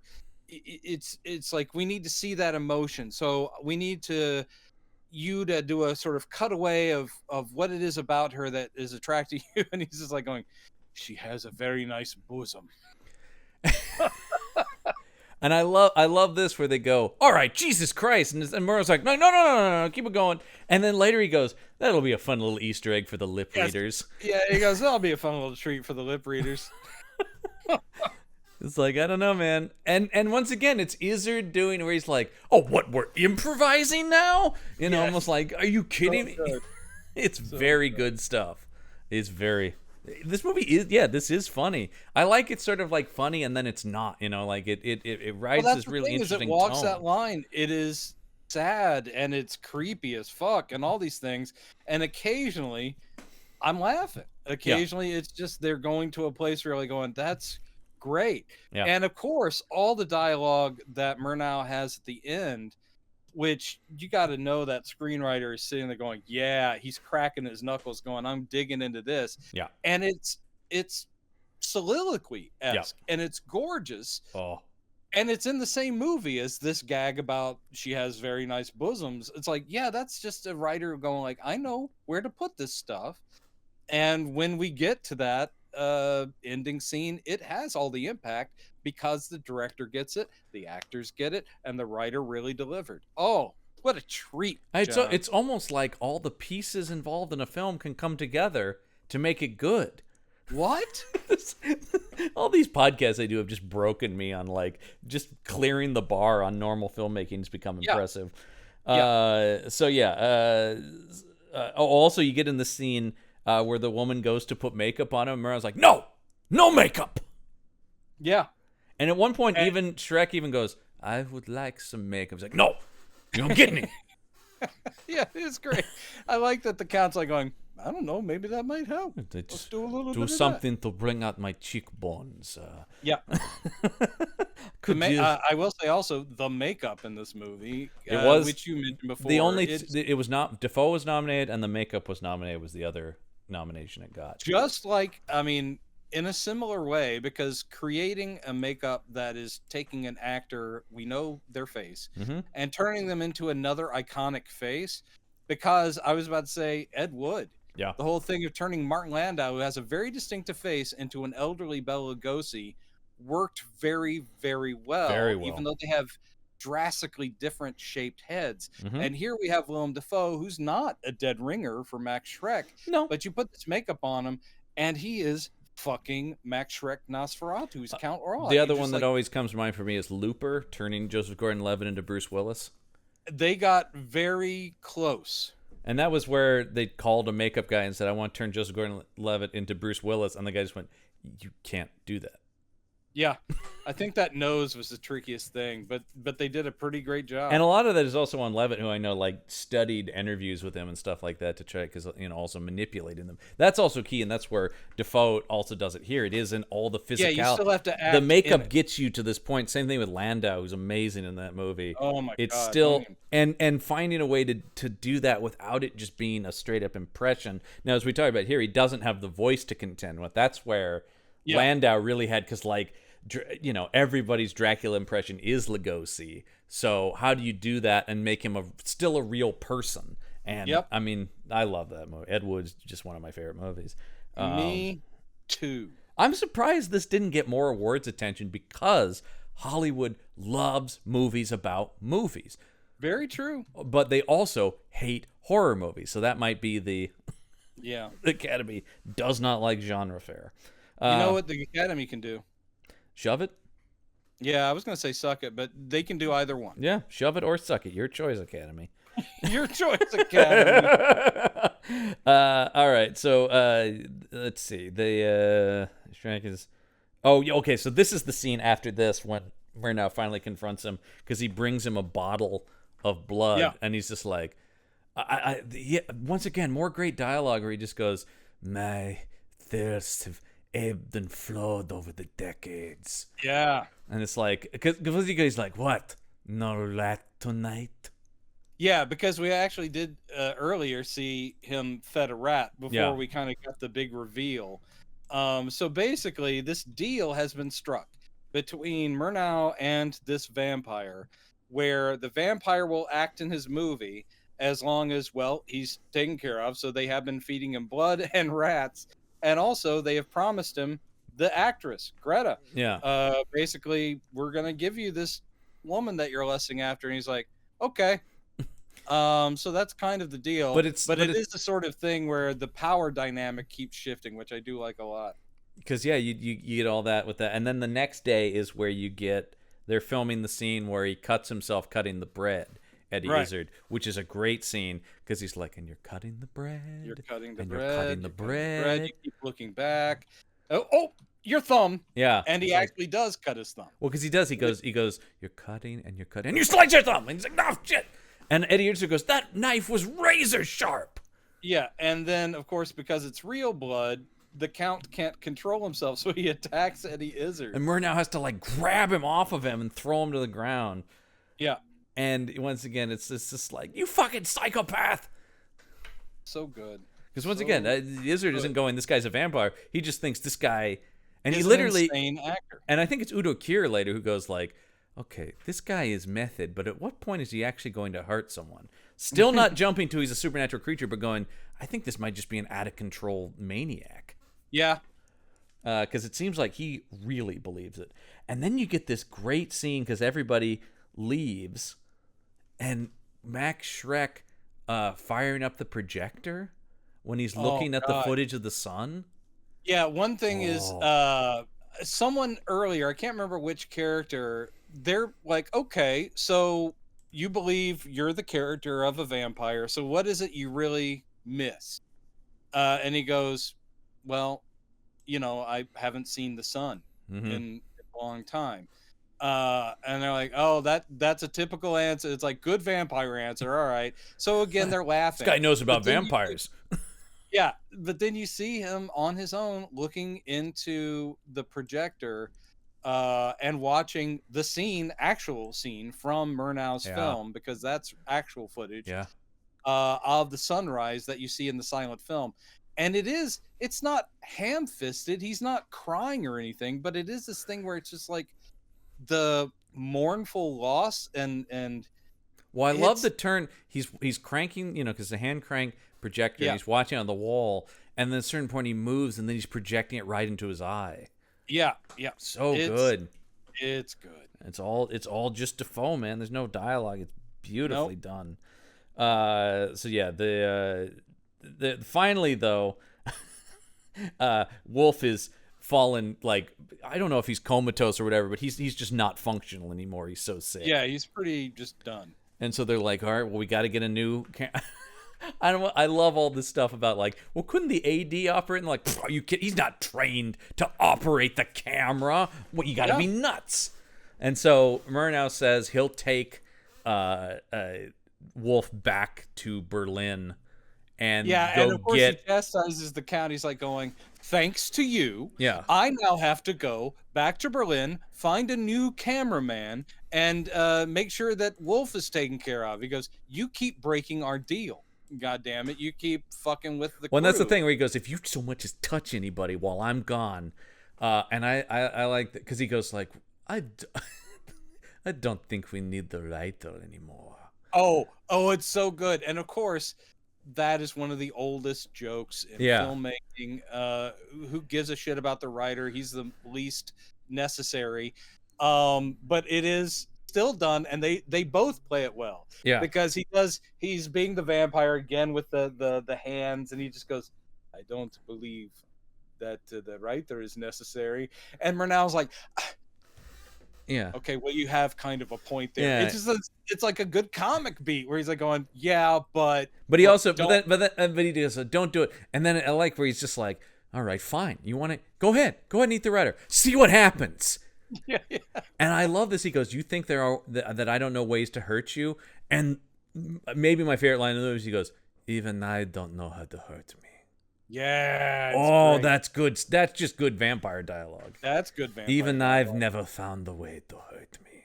You know what? I'd take that over almost any of the dialogue in most of the vampire movies we've seen. Yeah, I mean, good vampire movies, good mummy movies are almost non-existent, but good vampire movies really are few and far between still. Yep. Actually, maybe this whole show is just about few monster movies are that good, really. Well, But when they're good, they're amazing. When you look at the ratio of what we have seen, Yeah. and will continue to watch, Yeah. the ratio is really telling. But It is. then again, that doesn't necessarily mean an entertainment ratio, because Correct. I enjoy some of the crap. Yeah. And For I know sure. you do as well. We're not Oh, yeah. asking these all be, like serious, dramatic, No. amazing In fact, as we talked about, I would either have them be I either want this or total schlock.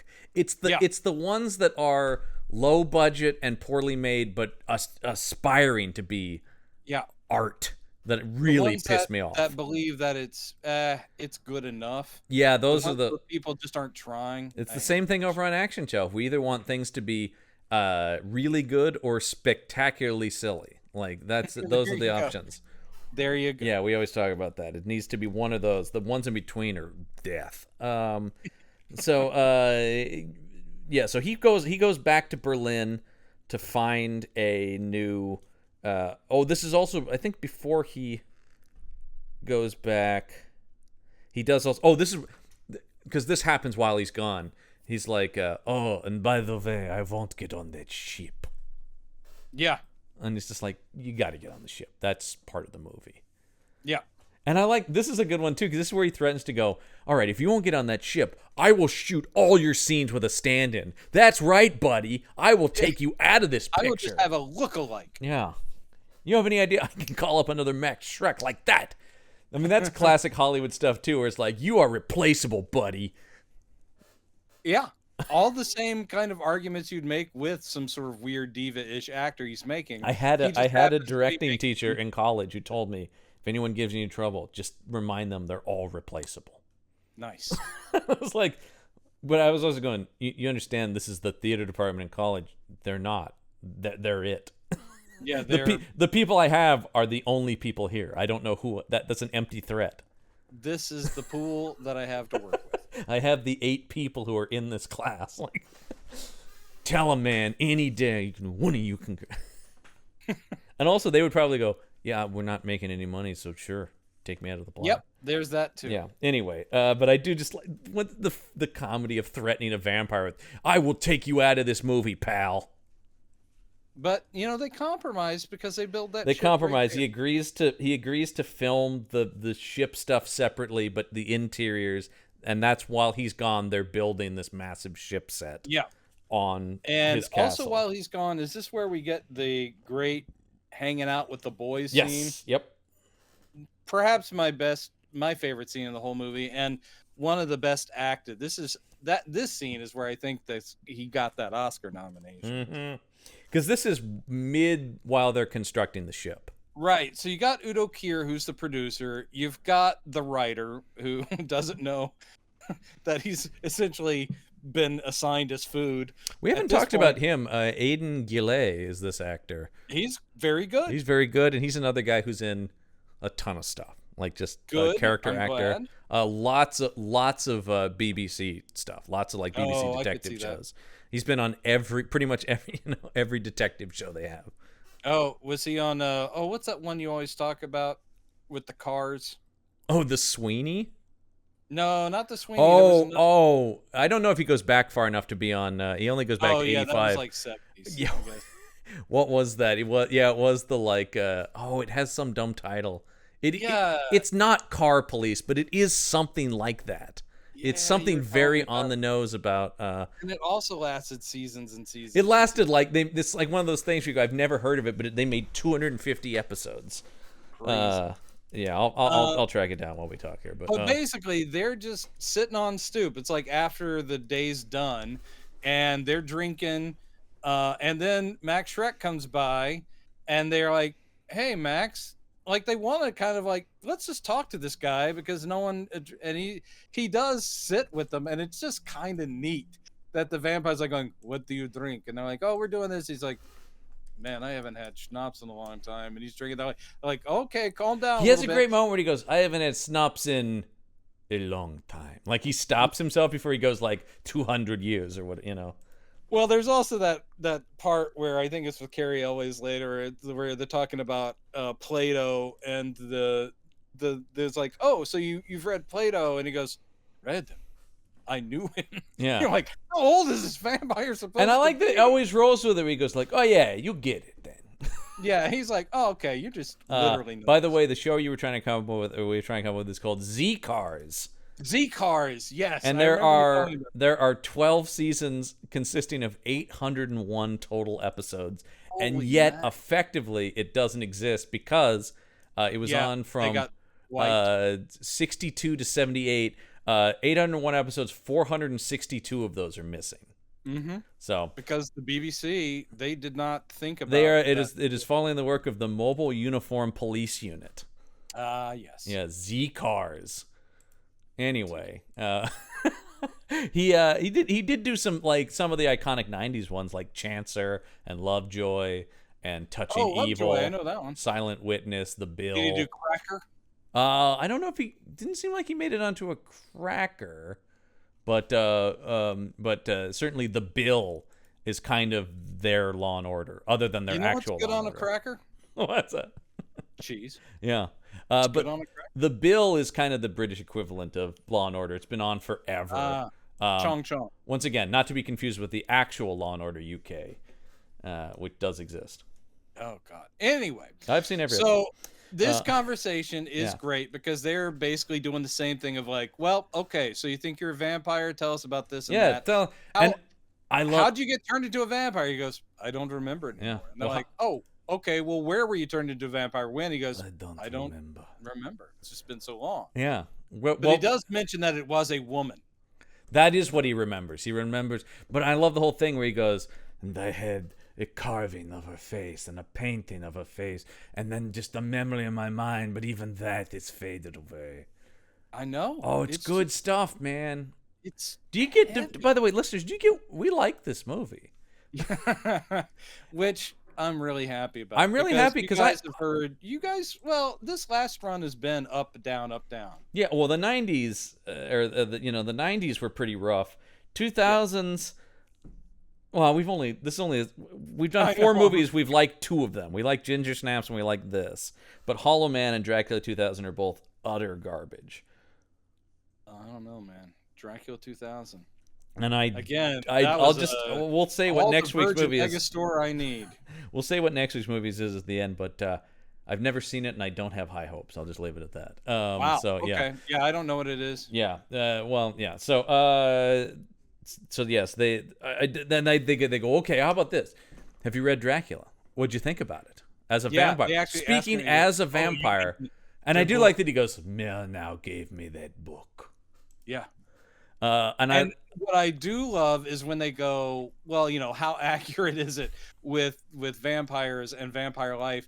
And he goes, the saddest thing in that book, yeah, to me, is that he had no courtiers. And they go, what? And they're like, it's about a vampire that's going to England to kill people. He's like going, the saddest thing in the book is he was so old and forgotten. That when Jonathan Harker comes to his place, I have the thing here. Oh, you have the whole speech? I have it, yeah. If you want me to perform this. Yeah, go ahead, give it. Dracula hasn't had servants in 400 years. Yeah. And then a man comes to his ancestral home, and he must convince him that he is like the man. He has to feed him when he himself hasn't eaten food in centuries. Can he even remember how to buy bread, how to select cheese and wine? And then he remembers the rest of it, how to prepare a meal, how to make a bed. He remembers his first glory, his armies, his retainers, and what he is reduced to. The loneliest part of the book comes when the man accidentally sees Dracula setting his table. I know. That's so great. That is a legitimately great read on the book, too, actually. It is. I mean, from that POV. It's like, no, everybody always does kind of talk about, like, the terror that comes to London and stuff like that, and he is just going, no, this dude's just fucking sad. It is great. Now, in Dracula's head, that character is probably saying, like, this is just necessary shit that I need because I'm putting on a front for this guy. And he's just thinking about his mission, his goal. But that is a level where meta-textually you can go, that is the saddest thing, is that other than his 3 brides, which I never could figure out why he doesn't have them helping, it's like, well, they could also be. Yeah, why? By the way, there's such a nuisance to him in that book. And it's like, dude, why? Like, you get lonely. You get lonely, even the 3 hotties at my disposal. The 3 hotties. Yeah. But yeah, this is such a great speech, a great concept. He delivers it. If they didn't give him the goddamn Oscar, he should have gotten it. If they didn't, they had to have shown this clip for the awards, right?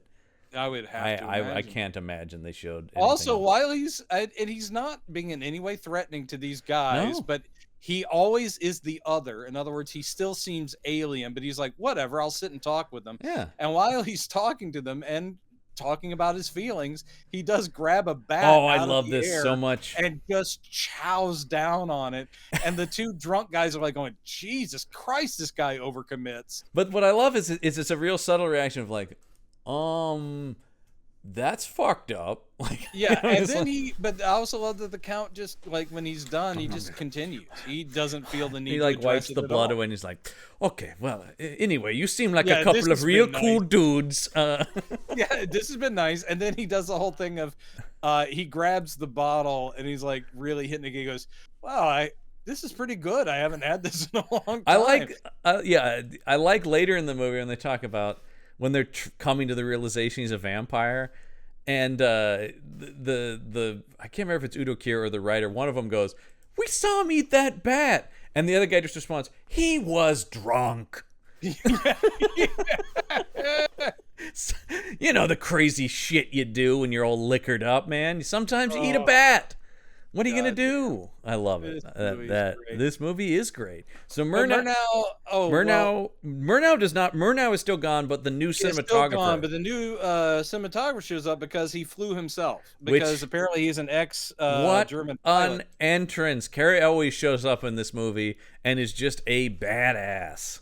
He hops out and he's like, "Hello, everyone." He's already drinking. Hello.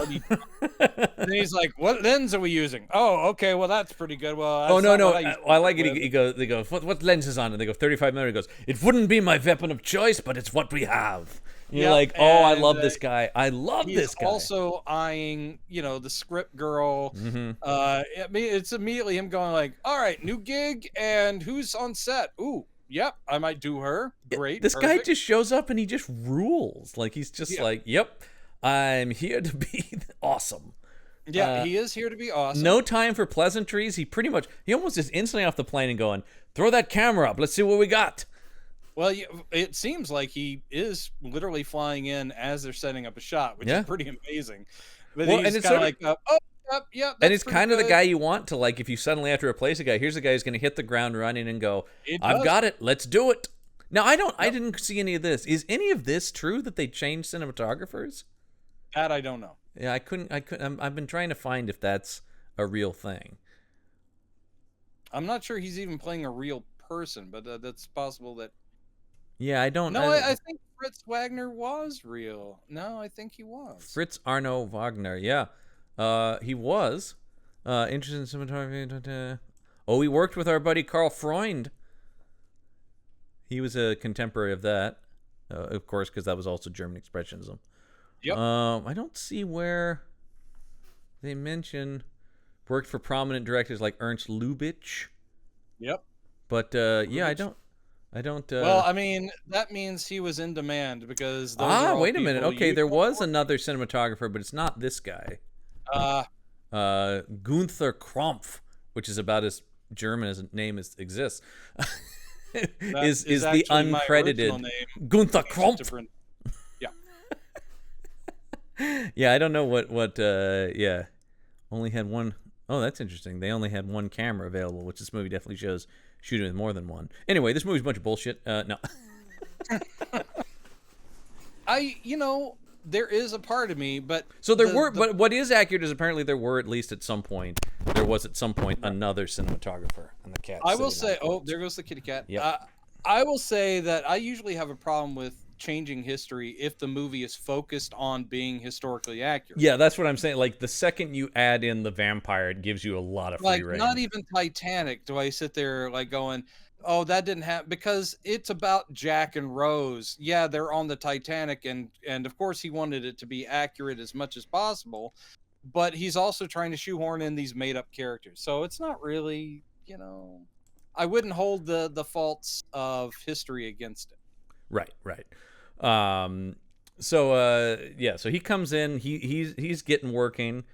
Let's see here. What does he do? We also forgot to mention, I just see here in my notes, the thing about, like, well, if you're so lonely, why don't you make other vampires? He goes, "I can't.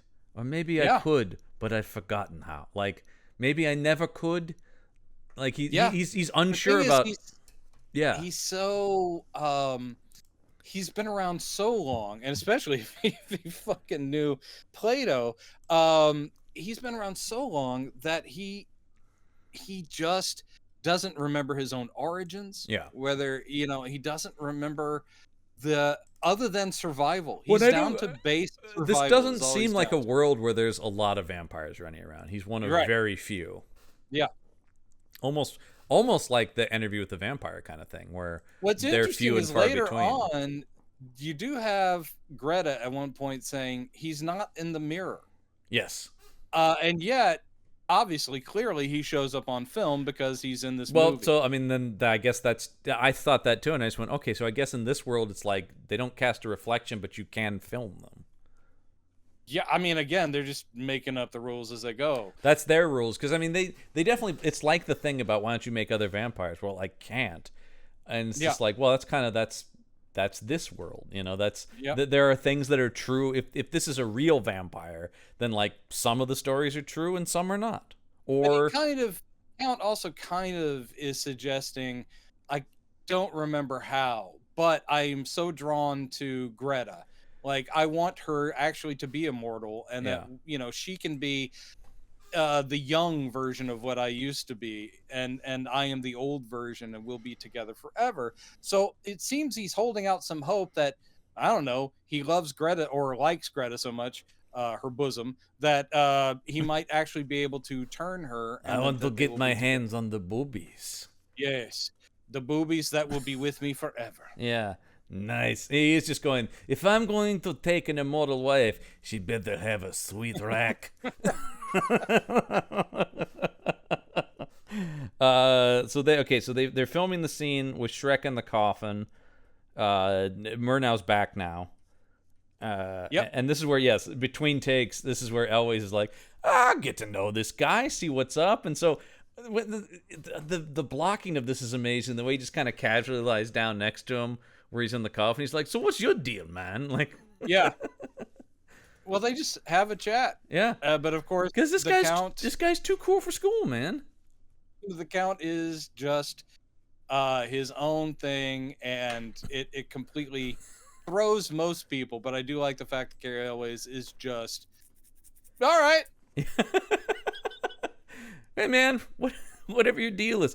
He does seem like a guy who probably just in general just rolls with the vibe of whoever he's talking. Okay. Yes. Yeah. And more than likely, because all these people are in the entertainment industry, he probably himself has dealt with nuts. Yeah. He also clearly knew Greta in the past, though Greta doesn't remember him. I love that scene when Greta arrives. And she's like, oh, that's right. We worked on this and you brought me the goodies, which essentially means he was bringing her drugs. When I like where it's sort of like a whole thing where it's like, remind me it was here. Uh-huh. This time. Uh-huh. On this movie. I'm sorry. Oh, yeah. Like, never a good thing when you have to get like 3 context clues to get to, And it's the only part in the yeah. movie where Carrie Elways is cooler than thou character does look like, oh, come on, man. He looks like, really? I didn't make that any impression. I didn't. Okay. I'm the guy who brought you drugs. So now that she has arrived, immediately, as soon as she shows up, Shrek is like, let me at her. And Murnau... Oh, man. He literally has one of those moments where he lifts his head and goes, she is here. It's like he senses that she's arrived. I smell those boobies. Yeah, and he calls her the golden child. I think he's like, the golden child has arrived. It's just like, once again, Murnau is just like, we have to fucking finish the movie, man. The whole thing with this deal, which is apparently, of course, Greta doesn't know she's being offered up as food or immortal companionship. Basically, Murnau's gone, look, because we're going to give you Greta, we have to shoot your death scene first. Yeah.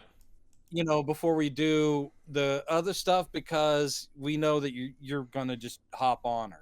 Yeah. So he has a plan for taking out the Count. I do like when he talks about it, he goes, we have to film your death scene. And Shrek goes, don't expect too much realism in that. Yeah, and it's also great because this is one of those things where the Count, by and large, comes across as being extremely sad and bereft and kind of weak. But there are moments where, like, this whole thing of like, oh, you figured out something, right? He's like, you're going to try and kill me, right? Yeah. And then it's like Murnau going, nope, we're sticking to the deal. Is because in this scene where they're arguing about Greta, this is one of my favorite moments in the movie when Malkovich starts choking him, and then he opens his eyes real wide, and he kind of backs off of him. Yeah, it's and where I was like going, oh, that might have been a bad idea. And you're going like, I don't know if this is mind control or just strength or just projection of power, but whatever it is, he doesn't say. Murnau's just like takes his hands off of him, backs away and then leaves the room, and it's just like, oh shit. No, I don't think that was anything supernatural other than the fact that That's the thing it's I like don't. What I'm like is it's you there's mistaking like an old lion and yeah. going like, oh, he just scratch his But head whatever he sees in him when he suddenly, and it's just like, oh fuck. because that is literally walking death looking him in the eye. Yeah. Love it. It's so good, and it's one of those moments where yes, he has been browbeating him, and Shrek has been taking it for the most part. But then as soon as he shows any spine, it's like, I went too far. Yep. And I think that's also what kind of, besides the fact that people continue to kind of die or get we bitten, do see him kill one of the guys working on the ship during that whole sequence too, which we forgot to mention. Starts to lose his own personal control, and then he's going down the laudanum road, just like Greta. They both have their well, because it's right after this that he's doing it. Like he's seen something, inhuman.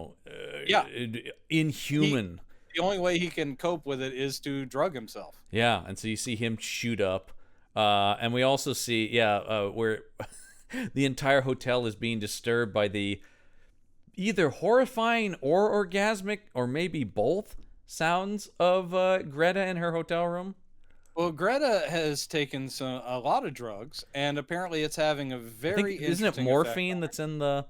Yeah, I think it is. I think that's what Elway's when he picks up the syringe is like. They're clearly trying to imply like, oh, she's getting busy with somebody, because she does come off as like, who's next, boys? That kind of thing. But then we find out that no, it is just her with drugs, which makes her even sadder. Yep. I mean, she's the big diva. Everybody in this movie is pretty sad, kind of except for Carrie Elways.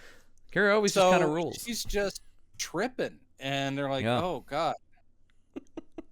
Yeah, let's get some coffee into her. Yeah. Well, I like that it's just like is that what does it for laudanum? You just get some coffee. He just goes I don't know how drugs work. Always just goes, let's just leave her be, and he locks the he goes, we'll come back in the morning and she'll be over this. Yeah. Because this is where we get Shrek then, and they do the Nosferatu thing where you just see the shadow of his hand come for the wall, and then he steps into frame. So cool. And because he goes there and the door is locked. I love a vampire being stymied by a locked door. Yeah. And then a guy just comes, like, I don't know if he's a servant or whatever, but there's just a guy in the hallway going, can I help you, sir? And he's just like, and then walks away.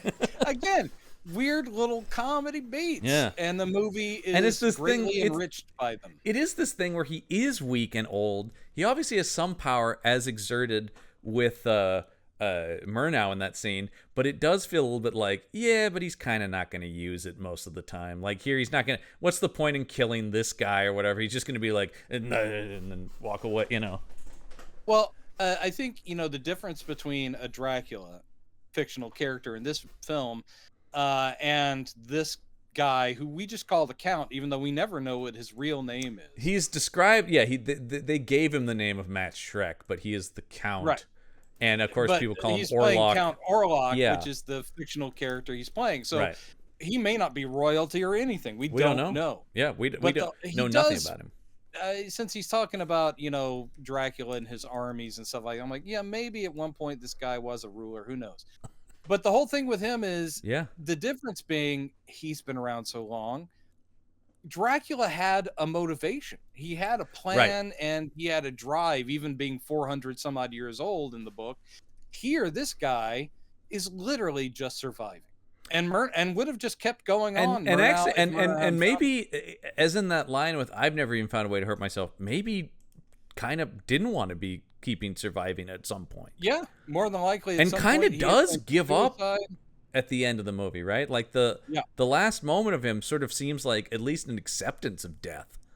Yeah. If not an actual suicide, just sort of a like, yeah, okay. He almost won, though. He almost won. He did almost win. The one thing he did, the only thing he didn't count on, this once again, he's not an evil mastermind, is, Murnau had people outside, too.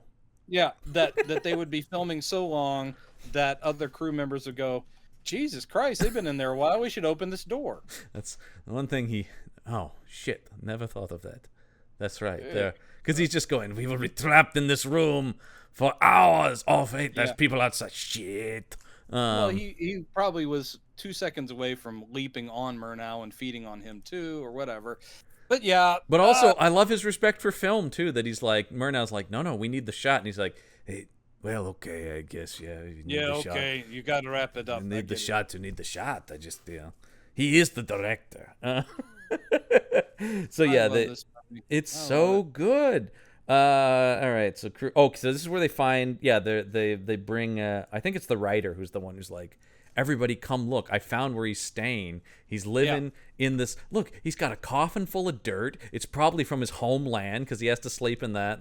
And yeah, and this is Udo Kier. This is the producer who's now totally convinced, and he's trying to convince the writer and Carrie Elways. He's like, look, this guy, total vampire. Yeah.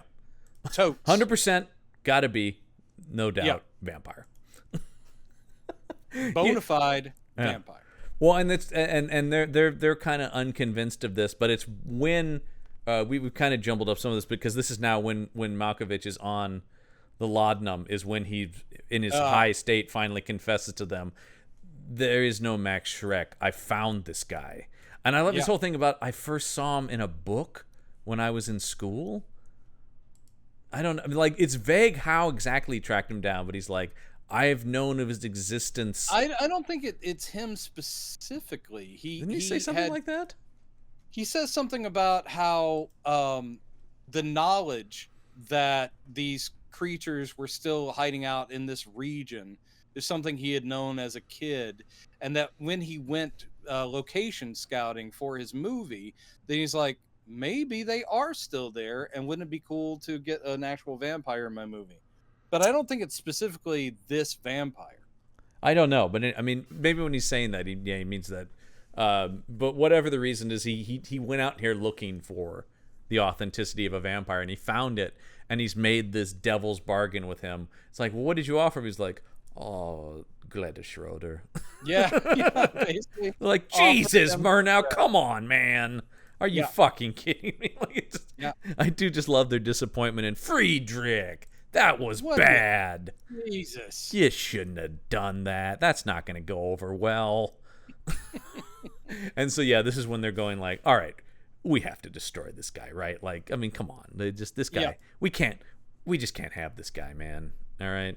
You know, I always think of the Seinfeld line, this guy, this is not my kind of guy. Yeah. And so that's very much, so yes, they set about this.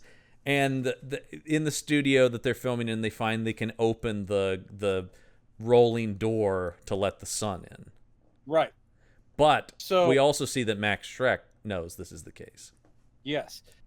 We see that Max Schreck, and, you know, it's not like, what is he doing? You can kind of piece it together. We see that before they go in to shoot this final scene with him and Maria or whoever, that he goes in after they've already done all this, and then he cuts the chain to the slide open door. So he's aware, like, oh, they were trying to trick me. I've tricked them.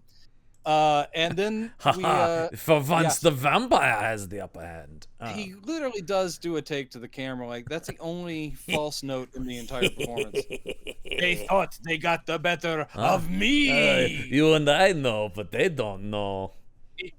I would love a vampire movie where he's conspiring with the audience, going like, "Can you believe this thing? A Ferris Bueller-esque vampire." Oh yeah, that'd be great. That's not a bad idea. I don't know what. Then you get What We Do in the Shadows, where it's, which I guess is as close to that, where it's just been wall breaking. Yeah, yeah, they've done. It's just been contextualized with the documentary crew. So still one of the best vampire films ever made. Absolutely. We won't cover it here because it's a little too satire-y for us. Yeah. But it is great. And the TV show, one of those things I dreaded when they said they're making an American sitcom based on, but it is just as good as the movie. Absolutely. It's got to be one of the best, because it's not an adaptation, right? It's a continuation of the world. I was going to say it's got to be one of the best TV adaptations of a movie, but it's, as we've seen, those characters exist in that world. You know, you occasionally get your MASHes and your The Offices where they, you know, it's like, look, there's a classic. Why would you want to touch a classic? Well, because we can do something new with it. And they did successfully. They really did. And What We Do in the Shadows, aces. Oh, aces. Incredible. Incredible. I might want to start a rewatch right now. Well, I'm going to leave this it's also podcast. one of those rare shows that just keeps getting better. I think like each season, Oh, it's like they just learn how to make the show even better. oh, So I love that show. But yeah, there is kind of some of that energy here. This is darker, but there is some of that weird same kind of humor in places in this movie. that's what I'm saying. All these little The moments, the comedy grounding beats. of a vampire in a real world having more human reactions to things. Yeah. I would And love to it's see clear I would love from, to pitch a obviously- plot where they get cast in something. Yeah, yeah. The clear, on the nose interpretation is we are seeing that the vampire, while being a weird creature, is this sad, well-rounded figure who we can weirdly empathize with. Yeah. But the monster is this film director who's made a Faustian bargain. Because and by the way, F.W. Murnau's Faust, very fun. Also another. Um, I mean, those are probably his two big ones, right? Yeah, but the whole idea of him being willing to basically bargain someone's life away who has no idea of it, that's monster. That's the thing where it's like Murnau is really the villain here, right? Because Yeah, he is. Shrek is a creature. He's going to do what he's going to do. He never would have touched these people had Murnau not brought him here. Right. It is sort of the wild animal thing we were talking about, like it's the lion and that's very much what it is. It's like he has brought death to these people. It's all Murnau's. And this final scene is so goddamn good and legitimately scary. And yeah, while, Defoe is doing all the vampirism here, it is Malkovich who is, chilling my blood in it. Well, what's amazing is now Malkovich, Murnau, of course, his plan was very inhuman, but it was his intention to kill the vampire. So he kind of thought that maybe he'd be able to get away with it before the vampire killed Greta. But it becomes clear as he's going, it's like, all right, so Greta is gone. So, okay, we'll just keep going. Hopefully my plan will still work. That's the thing is, it's the instant turn where he's just like, and then by the time that Elwes is dead and he's operating the camera himself and he's still directing, and in this point, as we're talking about, just doing a soliloquy about film, and you're like, Jesus, he's so far gone. Yeah, and basically Udo Kier rushes into the scene trying to use the prop stake to actually kill the vampire because the vampire is already feeding. Before he does that, because yes, he does actually feed on Greta. Before Udo Kier rushes in, I do like Elwes just pulling out a piece and shooting. Oh, I thought it was the reverse. I thought Udo Kier was no, first. It's Elwes. It's Elwes shoots him, and the Defoe is so good at like, you idiot, like he's like, what? Although once again, I still don't think at any point Elwes is 100% believing this guy's a vampire. Well, he doesn't have too much longer to worry about it. No, but I just like, once again, this being the badass he is, he's just like, you fucking die now. Yeah. And because then he's literally bitten into the neck of a woman. Yeah, I don't know what you are. I don't have time to think about it. You just need to be stopped. Yeah. And so and then he gets killed instantly, and that's the cool thing about it is he barely even has to touch him. And Elwes is such a good death scene from Elwes because he just falls to the ground real kind of subtly, but he's just dead, and you can see it in his face. That guy's fucking dead. Then Kier rushes in. He doesn't kill Kier, which is kind of cool because you just see Kier then, like, having been bested, sitting there, and he's alive, but he's just like gone. That's how I read that. Really? Yeah, I thought he actually did die. No, I think I think when you cut to his reaction, he's breathing and moving his head, but he's just like frozen. Like, I thought he. Let me read the. Let me read. Was either, let me look at the. Let me look at the Wikipedia here and say what happens. He's either bleeding out or got his neck snapped or something. He's basically, he's. I thought he's dying in that scene. I think it's just Murnau and the Count. I'll have to watch it again. I think I saw. I don't know. Maybe he's doing some kind of death rattle or something. But he was just sort of there, like, or he's bleeding out or something. I don't know. But it's something like that. Or he definitely has. He doesn't neck. have the thing about the thing I like about Elwes is just the instant like off switch. Yeah. And then he's just sort of there. All right, well, whatever. He's And defeated no also, matter what. Greta is still kind of breathing. Yeah. But because he hasn't necessarily What? drained her Yeah. entirely. What becomes of her? I don't exactly know because once again, it's not a world where she's going to get turned then, or at But least not. basically, Murnau directing the Count Oh. has not left the camera, and he's still directing. He's like going, and the Count is pissed off. He's like, tried to get me, it didn't work. And then he tries to open. Then he goes, no, I broke the chain. That door's not going to open. And he's like, going, I still need to have you clutch your chest and do all this stuff. It's like, he's basically telling him I don't have the shot yet. So he keeps And he's filming the respecting that angry vampire. at a certain point. He kind of respects that, and he also He films all goes, these murders. Could you grab that steak and put it back in the shot because it needs to be there as I a need, symbol. yeah, I of- need that last shot of the thing. Of oh my god, It's so good. oh god, it's just. And then just by luck, there's banging at the door, and then the guys who are just other crew, yeah, they open that sliding door, and they have been filming all the way through the night. So it is dawn. And so when they open it up, the sun comes in, and then we get the iconic death Yeah. from Nosferatu, which which is still. Willem Dafoe brings it home. Yeah, believe just it or like- not, he I mean- continues to be amazing through this whole movie, Yep. and it's a And great. I gotta say, Klaus Kinski, Max Schreck, and Willem Dafoe all Yeah. fucking rock Count Orlok. Yeah, indeed. I mean, we raved about that too. I love the Herzog Nosferatu. Yeah. Which I believe Great also has Udo Kier in it. Oh, yes. Yeah. You can't get away from that guy. I asked Udo Kier not to come around to my house anymore because he just kept showing up. And I was like, Udo. It is always one of those things with him where it is like anytime he plays like a normal guy in a movie, or which is rare, but sometimes You when just he automatically assume go, he's going to do something fucked up. no, this guy's gonna. I mean, like I Yeah, said, he's when gonna he do when he something shows horrible. up as old Hitler, I didn't know he was the one playing it, but I went, oh, that's a good choice. Yeah. Now, once again, not that he even looks like Hitler necessarily, but just you're just like, oh, that's the energy of old Hitler, though. You've got old energy. You've got old Hitler energy. I mean, I know that's Instead of big dick energy, he's got old Hitler energy. Yeah, I don't know. There's something about that guy. He's got old Hitler energy. He's got that OH energy. Yeah.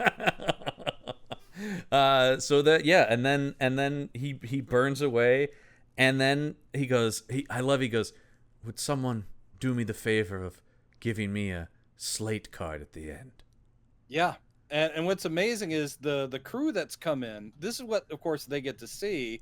They get to see the vampire burn away in the sunlight. So they've just seen a supernatural death. Then they're also having to take in coworkers and friends who are dead. Yeah. And yet Murnau's still cranking. He's like, Well, he has someone- to ask twice because he goes, could somebody do that? And it's like, would someone? I think the second time he goes, would you be so kind as to? yeah. And it is this sort of exhausted, he's gone kind of thing. Yeah, it just, like I said, has the same feel as that exhausted, I've done terrible things energy from like There Will Be Blood. Yeah. And Oh. the last line when he just goes, I think we have it, and it just Yeah. goes to credits. Oh, so good, man. One of the best we've watched, I think. I mean, we've had a few, but certainly in like the modern era, Yeah, this is one of the absolutely. best we've seen. I really like this Absolutely. movie, and I hadn't I- seen it in a long time. I remember really liking it when it came out, but it had been I'm a just while. a sucker for it's giving me, as you were saying at the beginning, a couple of things I really do love as well is I love films about the creative process, and that includes movie making, but also I love an alternative history. It's Yeah. clever. The long-standing urban legend, which was totally untrue, Right, of course, yes. was that Max Schreck, no one knew his background. Right. And he did show up to Murnau's set, mysterious, and the makeup, they're not even sure how it was done and all these things. And then he disappeared after they're like, maybe he was actually a vampire. No, that guy was established on stage and in other I German mean, films. as I'm looking here, he then goes and makes another movie with Murnau like the next year. Like, Yep. But then again, his name does mean Max Terror, and Yeah. that's just great to have your vampire and of actor. course, I love that Tim Burton borrowed that name for Christopher Walken's character in Yeah. Batman Returns.